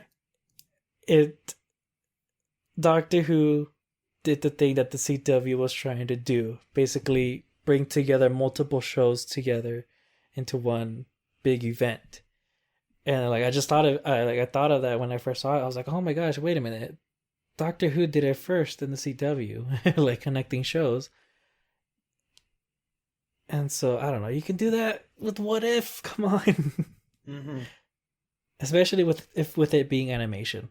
I mean that fight with Ultron and the Watcher, that was freaking badass. Wasn't honestly. it? Yeah, that was a fun episode overall. I mean, just seeing Ultron and him winning and all the stuff that would have happened. I mean, that is more in line with what I want to see with this series. And I think what you said there really kind of like is the Achilles heel of this show. And, what really holds What If back is that it doesn't go as, it doesn't stray too far from canon, like it does like these little changes, and then it's the MCU, but something happens here, and then this is how they're affected. There should be drastic changes with a show like What If in a multiverse, and I can't help but wonder if perhaps this first season anyway was designed to be just these different variations of canon because of potential appearances by these characters in Doctor Strange in the Multiverse of Madness. So yet again, we have the creative prowess of something, or the creative potential, being curtailed or hampered by the need of Mr. Kevin Feige to set something up that will be, I guess, a payoff for those audiences in another movie. I really wish they'd stop doing that, because it's kind of getting annoying. Because you could have had something truly great here, and you do have some great episodes. I think that's true, but overall, it's fine. Yeah. It's fun.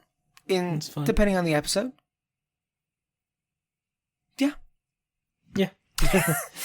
All right, let's get your thoughts on, let's get the Marvel stuff out of the way. Shang-Chi. Yeah. That was fun. Yeah, it was just fun, really, honestly. I like the characters. I think we could have added a bit more chemistry between them. Sure. And all that, but it really is just the fighting that is like top fucking notch on this. Like, oh my gosh, it looks so much fun. And all that.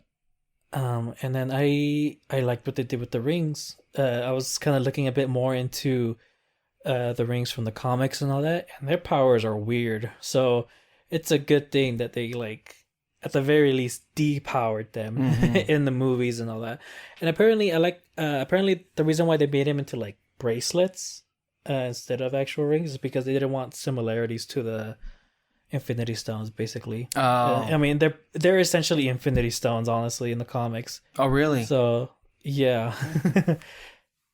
And so I like what they did with them. And who knows, they can still like power them up later on. Who knows? There's potential there.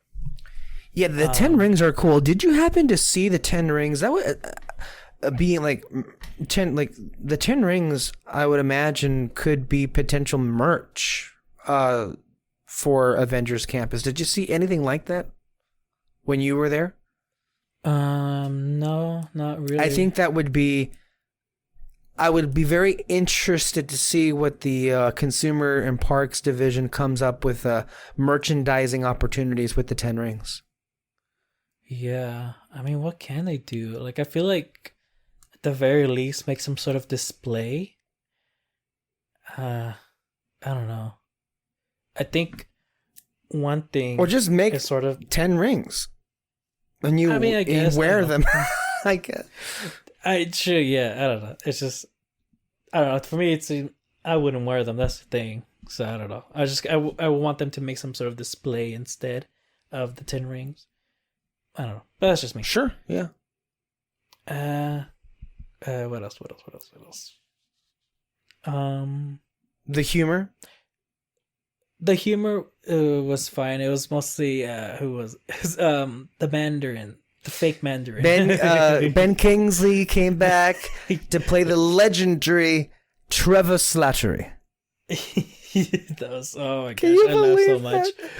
I think honestly, I would go back. I really liked this movie, and I made my feelings on it pretty clear. Although there were some significant, like, I think, in retrospect, drawbacks to it. But I feel like it's impossible to not like that movie because of Trevor Slattery. And I think that's a great way of, like, weaving in, like, this forgotten character and kind of giving him his due, to where, like, you know what, Trevor, everybody hated you because you weren't you weren't the Mandarin people wanted you, but we're gonna bring you back and we're gonna give you your happy ending. And I understand people that were like, "Yo, Ben Kingsley as a Mandarin was perfect casting." Like, I understand that. Oh yeah, everybody did, yeah. Yeah, but I mean, he was fucking hilarious, honestly. So, like, I don't mind, I don't care.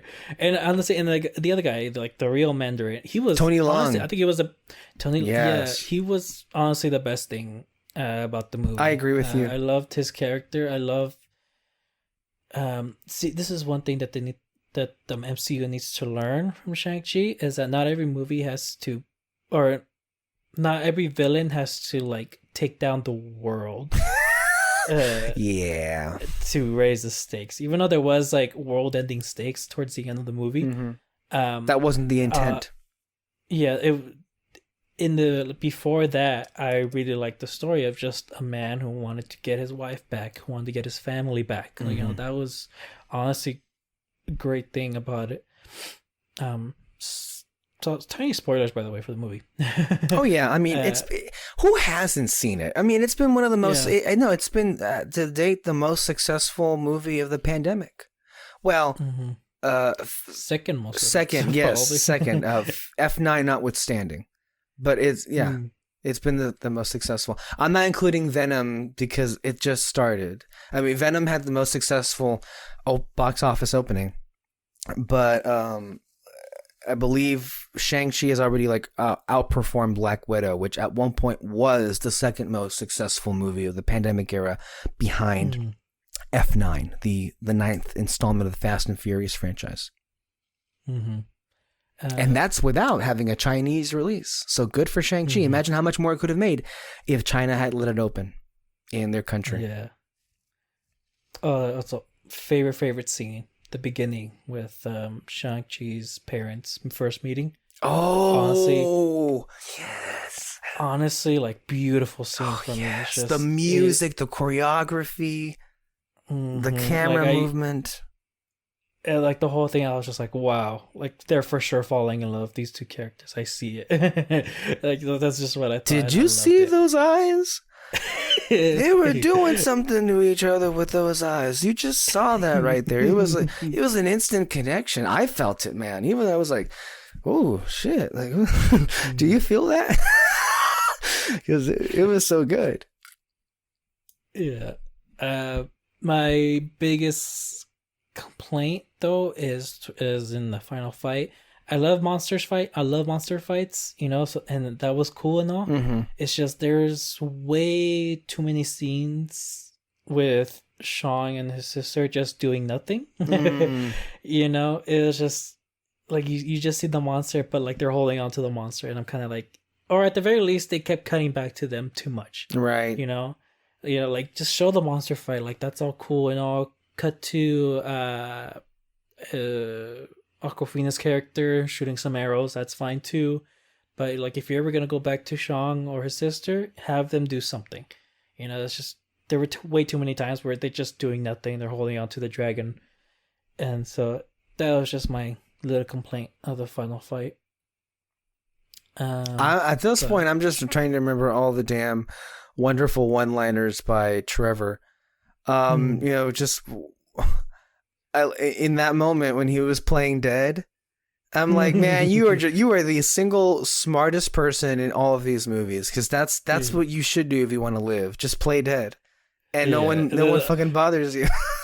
I love that his pet plays that too, and he's looking at him like, dang, that's good. Like, hey, nice acting. And it works because he's an actor. He's a fucking oh my god. And it's just, I love the part though where when they first see his pet and like they're freaking out, like, what is that? Yeah. And he goes, you can see it too? Oh my god. I thought I was just saying things. Like, oh my god, it was funny. I mean, you could see why Wenwu, you know, played by Tony Leung, kept him alive, even though he impersonated the Mandarin. He's just too fucking entertaining. Of course, he'd make him the court jester.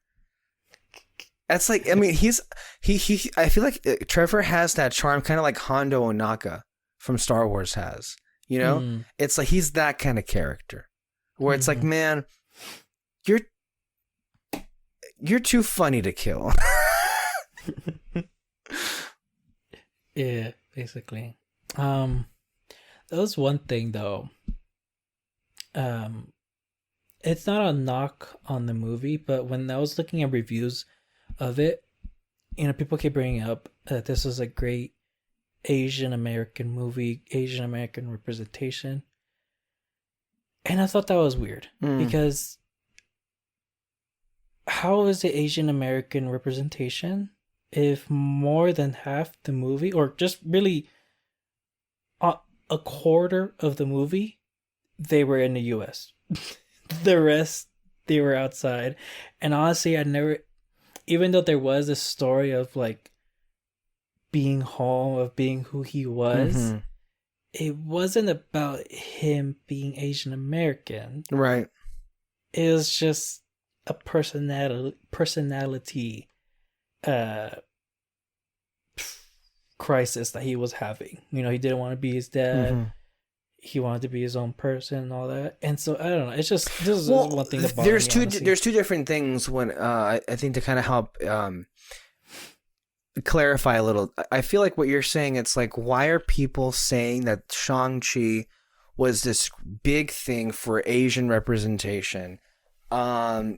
Because Asian Americans specifically, though, that's the thing. It's just, and I mean, yeah, like Asian Americans can look at him, feel represented in some way. But I'm just talking about the movie itself having this Asian American representation, and it's just, I find it so weird because honestly, it's literally not there. Well, it's like there is like the subject matter of the film. There is no attempt at any kind of commentary, I feel, with the identity of Shang-Chi, him being Asian or Asian American. The movie doesn't say anything about that. I feel like when people say it's great for representation, the film in and of itself, they're talking about more specifically the fact that a movie of this size was made with a majority Asian cast. Now, when they say Asian Americans specifically, like, a lot of Asian Americans don't even know what you mean when you say Asian American. It is such a volatile and controversial term among their communities themselves, because you're putting together a whole bunch of different groups of people that really don't have much in common. And I guess really when you look at it, the whole term Asian American through some eyes could be seen as a very racist thing, to just put all Asian people in one group, scientifically speaking anyway. But I mean, they all come from, I guess, the Asian countries or Asia, whatever you want to say. I guess that's the justification for it. But there's not much commonality between them. So when they say Asian American, I mean, it is, I guess you could say, like, Asian Americans that, first generation, second generation Asian Americans, whose parents they came here and they were born in this country. What specific there is about that culture? Did the film really address that? No. I think when people say that it is a good film for representation, they're basically just talking about the bare to bones brass tacks, and that is, this is a film with a majority of Asian faces. Therefore, in and of itself, the fact that this was so successful, that is a big step forward for promoting more Asian American faces in mainstream films. I think that's what they were referring to there. Okay. Not so much that the film in and of itself was saying something or even attempting to say something about the Asian American experience. That's social commentary. That's something else in and of itself. Yeah, I mean, there were some reviews like saying that that's what it did good on, and that's just my thing that bothered me. I understand the whole, like, actually seeing Asian people, Asian actors and actresses. That I totally understand. But about, that's better term, Asian American experience. That's the thing that kind of bothered me in some reviews, that they kept saying, like, that was the great representation of the Asian American experience, is what I meant to say. And so that's the one thing that kind of bothered me in some reviews. And again, to be clear, it's like, you and I wouldn't really know what that is, even if they're like, if there is such a thing. We wouldn't know what that is. And I mean, again, it's not a knock on the movie when I say that it wasn't a good Asian American experience representation. Again, it's not a knock on it. It's just kind of like, I just thought it was weird for some reviewers to say that. But yeah. Cool. Great great time at the movies to see Shang-Chi. So Malignant, wasn't it fucking great? Oh my god, I loved it. This movie was fucking amazing. Yeah, it was so much fun. I remember even the beginning, like, just that one line. It's like, it's time to cut out the kids. Oh my god, I was just like, what is this movie? Like, is this, what is and this the movie, credits actually? play with the rock techno music. It's like, yeah, that honestly, that is my one complaint about the movie. The score, It didn't do it for you? It didn't do it for me, and there were some moments, I mean, I guess it was on purpose, but it just seemed like it was trying to go for something, and it just didn't work. So, like, the biggest one, spoilers, again, for the movie, for this movie, the main character, she's talking to her sister, and she mentions to her that she's adopted, but, like, the camera zooms in on the main character's sister, her eyes are, like, wide open, and, like, the music, like, just builds up. It gets intense as if this is supposed to be some big revelation for us. But that's like, on purpose. That's on purpose, though. I get that. It's just, it's just a little bit too far for me. And then, it's just, and then it will go back and forth from like techno to something else. I don't know. Actually, something you would hear in the early 2000s movies. Something you would hear in those kind of films, like, The Matrix, or, what's that series? I forget. Evil Unknown? I don't, whatever. Not Evil Dead. It was some chick. Resident Evil? Oh, okay. Resident Evil. There were 3 or 4 of those movies, I think. Yeah, the one with the badass chick fighting zombies. Yeah, I think so. Based off a video game. Uh-huh. Yeah. That's what it reminds me of, that whole like look or whatever, that aesthetic. Okay. Yeah, and then but I was talking to a classmate of mine, and he said, dude, the music is basically Friday the 13th. Is it? And I was like, really? I haven't seen Friday the 13th, so I wouldn't know. No, me neither. But I mean, I'm curious. So if I want time watch it, I'll definitely try to pay attention to the score and see if I hear any similarities. But I thought that was pretty interesting. Score notwithstanding, though, you seem to love it. I still loved it. The lighting is the lighting is so great in this. I love it. The way he still does some good horror. I know, scenes, some horror moments. Right? I mean, I'm a bit of a scaredy cat, sure. So like, just anything might work on me. But like, still though, just kind of like those moments where like the camera pans and you see someone in the background, like, it's just I like that. Yeah. I like scaring myself. And then the monster itself, oh my god, like, that is Gabriel. I thought it was badass. Gabriel, I thought he was just badass. Right. I loved everything, and it came out of nowhere too.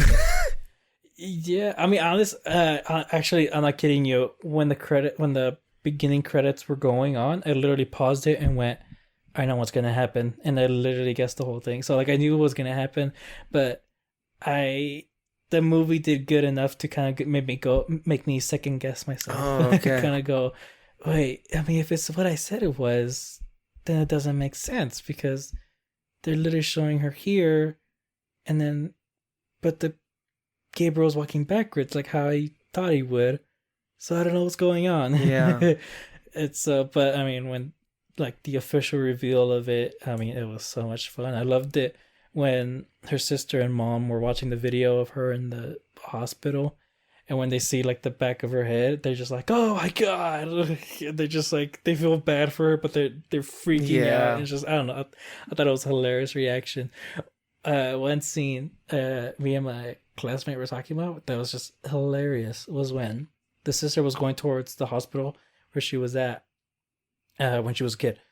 But like, she's driving, you see the hospital, and like, it's a sunny day out, and it looks as if, she got maybe another 10 minutes of driving on her, and then all of a sudden it's nighttime, she's at the hospital. But like, literally, it looked as if the sun was like still way up, so like, there's no way it would be dark by the next scene. It was just so funny that we both like noticed that.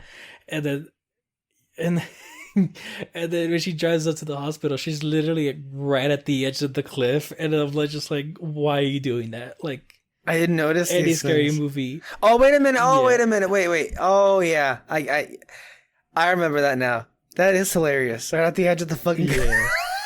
Yeah, it's just, I told my sister, like, oh, she's gonna die right there, isn't she? I thought she was. No. You hear clattering when she's going through those records, like, what's going on there? Is she about to fucking die? Mm-hmm. No, she didn't. Mm-hmm. But then I love the turn it takes from like horror movie to action movie, and he knows how to do action too. And I saw one like a small review. It was on Letterboxd, but someone said like this movie is a culmination of what he has made in the past. You know, with Saw and Conjuring, with the horror aspect, with Aquaman, how he uses the camera to make the action scenes super great. You know, the movie is a great culmination, and the fact that he just wanted to make something batshit crazy and fun, it works so well on me. Yeah, no, I loved it. It's one of the best movies of the year, bar none. It really is. I think it's going to be one of the ones we're going to be talking about when it's all said and done. So that is Malignant. Let's move on here to Star Wars Visions. Mm-hmm. This I did not see. Still haven't seen.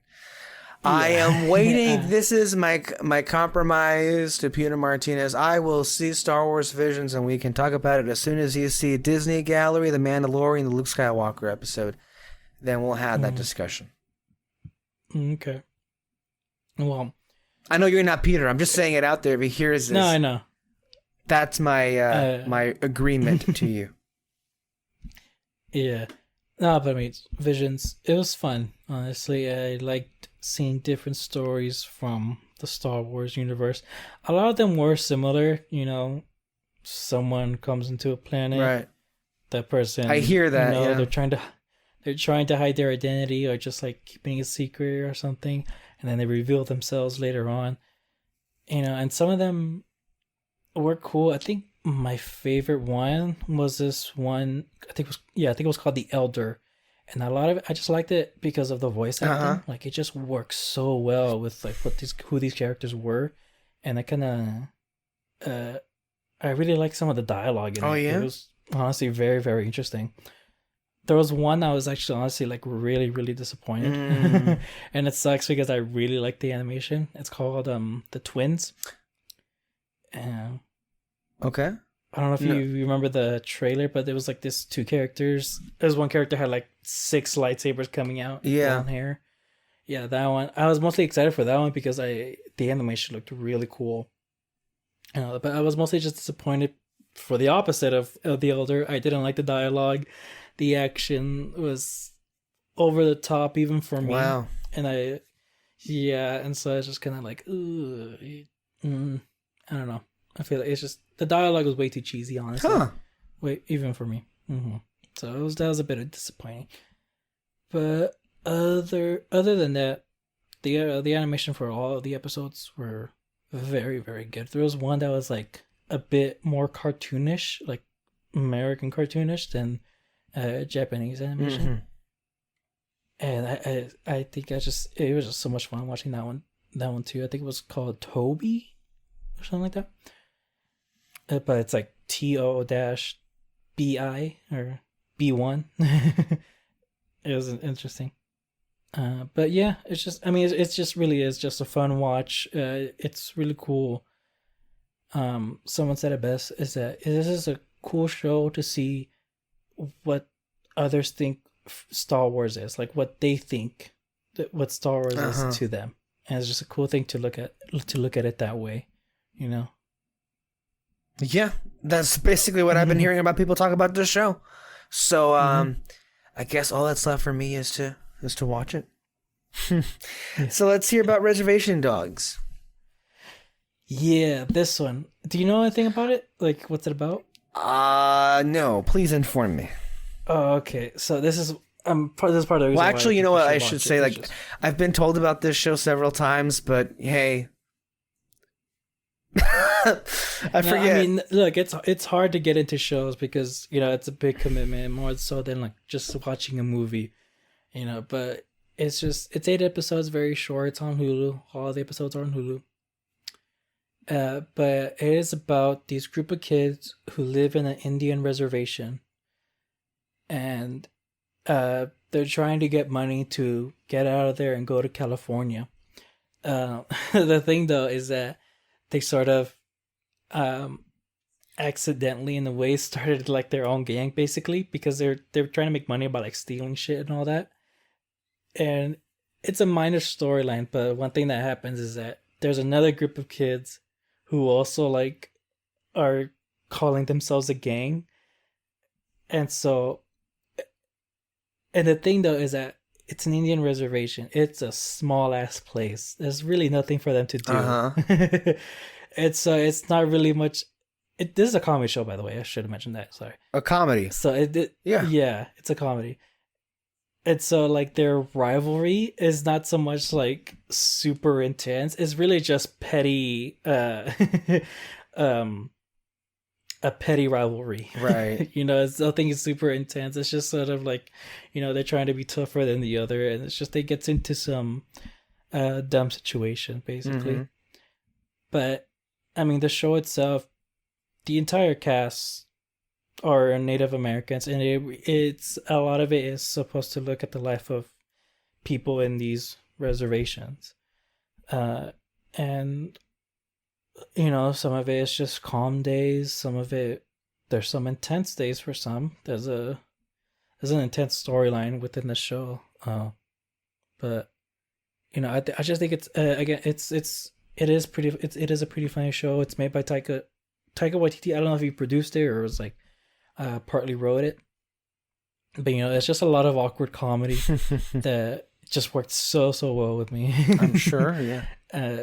But you know, the entire cast are basically Native Americans, and I think this show is just a very good representation for these people. And it's just, honestly, this is something I can literally say I've never seen before. Like, really, an entire cast of this. Interesting. Yeah, and so I think this is just definitely a must watch for people. How many episodes right now on Hulu? 8. 8, and that's only 8? Yeah. Is that the entirety of their first season? I think so. Yeah. Oh, okay. Cool. I'll make sure to check that one out. Mm-hmm. And so one more review here. The season 1. When did season 1 end for Superman and Lois? Ooh, I don't remember. I lose track of days. Don't we all? I want to say it was in August, maybe. Because I know it's been a while. Yeah, maybe August. So Superman and Lois had an interesting narrative to it when it first started, which was that this was a higher budget CW show. Well, it was a higher budget because I think it was partly financed and produced by HBO Max. It was airing on the CW, but then it was also kind of better than in terms of like writing than what the other CW shows usually have to offer. At least that's what the saying was. I think you yourself also were on that train. How did it all come together at the very end? How many episodes were there in this first season? Oh, I know it was more than 10. I can look it up real quick. If it loads. Sorry. Mm-hmm. This is the part of the show where we go on our phones and we check out information that we just can't remember for whatever reason. And that's okay because we're not perfect. And you know what? You aren't perfect either. Yeah. So The Last Sons of Krypton. Sorry, that's the name of the last episode. I don't know why I said it. Okay. I was so lost. Okay, I'm sorry. I was like, I don't know why they like said the name of the episode. It was episode 15, The Last Sons of Krypton. That was the name of the episode. 15 episodes, eh? Yeah. That's a pretty conservative amount. Yeah. And I mean, it's just the first season. I think no, never mind. No, they usually add 20-something. No, I mean, well, 20-something episodes. They are pretty still hardcore with the 22-episode seasons. And for them to have 15 episodes, it's pretty conservative of them. I would hope that they'd stick to that and not overdo it with that. So how did it all end up in the end with them in terms of quality? Anyway, how did you like it? Quality, I really loved it, honestly. In terms of the CW shows, this might be my number one. Wow. Yeah. What was your previous number one? I mean, CW shows like airing right now or like all the ones you've seen collectively? I guess seeing right now. Like I'll tell you this. Like I mentioned before the show, I've seen 36 shows. The Flash is honestly going to be on my bottom. Like the last is going to be number 36 on my list. The Flash. Oh, 36 shows. You see it in 2021 in general. And The Flash is basically bottom of the barrel. Yeah. Dead last. Are you sure it'll stay that way once the Book of Boba Fett comes along? Oh. Although I think you got off lucky because Book of Boba Fett is mostly going to be a 2022 show. Oh, okay then. If it's going to be 22 show, then yeah, it's probably going to stay as number 36. But yeah, it's just, I mean, I didn't find it bad. It's just, COVID might have screwed them up a bit, but it's just the show is going on for way too long. Their CGI is shit. When people want to say that CGI is bad either on the movie or show, they always say, "Oh, it looks like a video game." Like that's how they see a better CGI, that it looks like a video game. I can't even say that with The Flash. Like I can't say that it looks like a video game. It's just really bad. Wow. It's gotten worse over the years? Yeah. Even I don't know how it could have gotten worse, but like in those scenes where he's like running around the city, it still doesn't look good, which is weird to me because, you've had the show for years now. Like I feel like at least for those scenes, you should have like perfected it by now. The show Gotham that came out on Fox, those scenes where you see the city or you see Arkham Asylum, when the show first came out, you could tell that it was CGI. They added like the Arkham name on it, CGI and all that. They probably added some stuff to the building, but by the end of the show, it looked super realistic. It looked like as though they could have made a set. They made the set or something. They made the building. And so I don't understand why the Flash can't do that, especially for certain scenes where he's like running around the city or something. I don't know. It's just ridiculous. And it sucks though too, because Flash was great the first couple of seasons. But anyway, with Superman and Lois though, one of the things that like really caught my attention the first time, I love Superman. Oh yeah. Comparing it to what Zack Snyder did, this was honestly better. He was super campy, super nice, like just so much fun to watch. As I said this before, what I like about this one is that, about Superman and Lois, is that whenever there's those moments of, oh, we have to be prepared for anything, even for Superman, like what if he attacks the world, I can confidently say this Superman will never do that. Like, he will never betray us. Whereas with Zack Snyder Superman, I can't say that. I thoroughly believe he will destroy the world when some bad shit happens to him. And that, as much fun as it is to like deconstruct Superman, I don't like that feeling. It's just dread. And then the other thing I liked is the family aspect of it. It's a family drama. One kid has powers, the other one doesn't. They all gotta go through. The kid with powers, he has to go through the same things his dad does. And I'll spoil one scene. There was one moment where the son with powers got sick. There was like kryptonite in him, and it was just kind of fucking him up. And Superman had to take him to the Fortress of Solitude, and he had to like take out the kryptonite out of him, but it was gonna be super painful. And then later on, as they're walking out, Superman, he starts crying because he's just like, I never meant this for you. Like I just hate that you're going through this and all that. And it was his son that had to be like, I'm going through this with you. Like I'm just glad I'm going through this with you instead of alone like you did. And it's just this beautiful moment between the two, honestly. There's some great moments between the brothers, too. There's some great moments between the brother that doesn't have powers with Lois. And, it really is a family drama show. It's not just a drama show like with Supergirl or with Flash,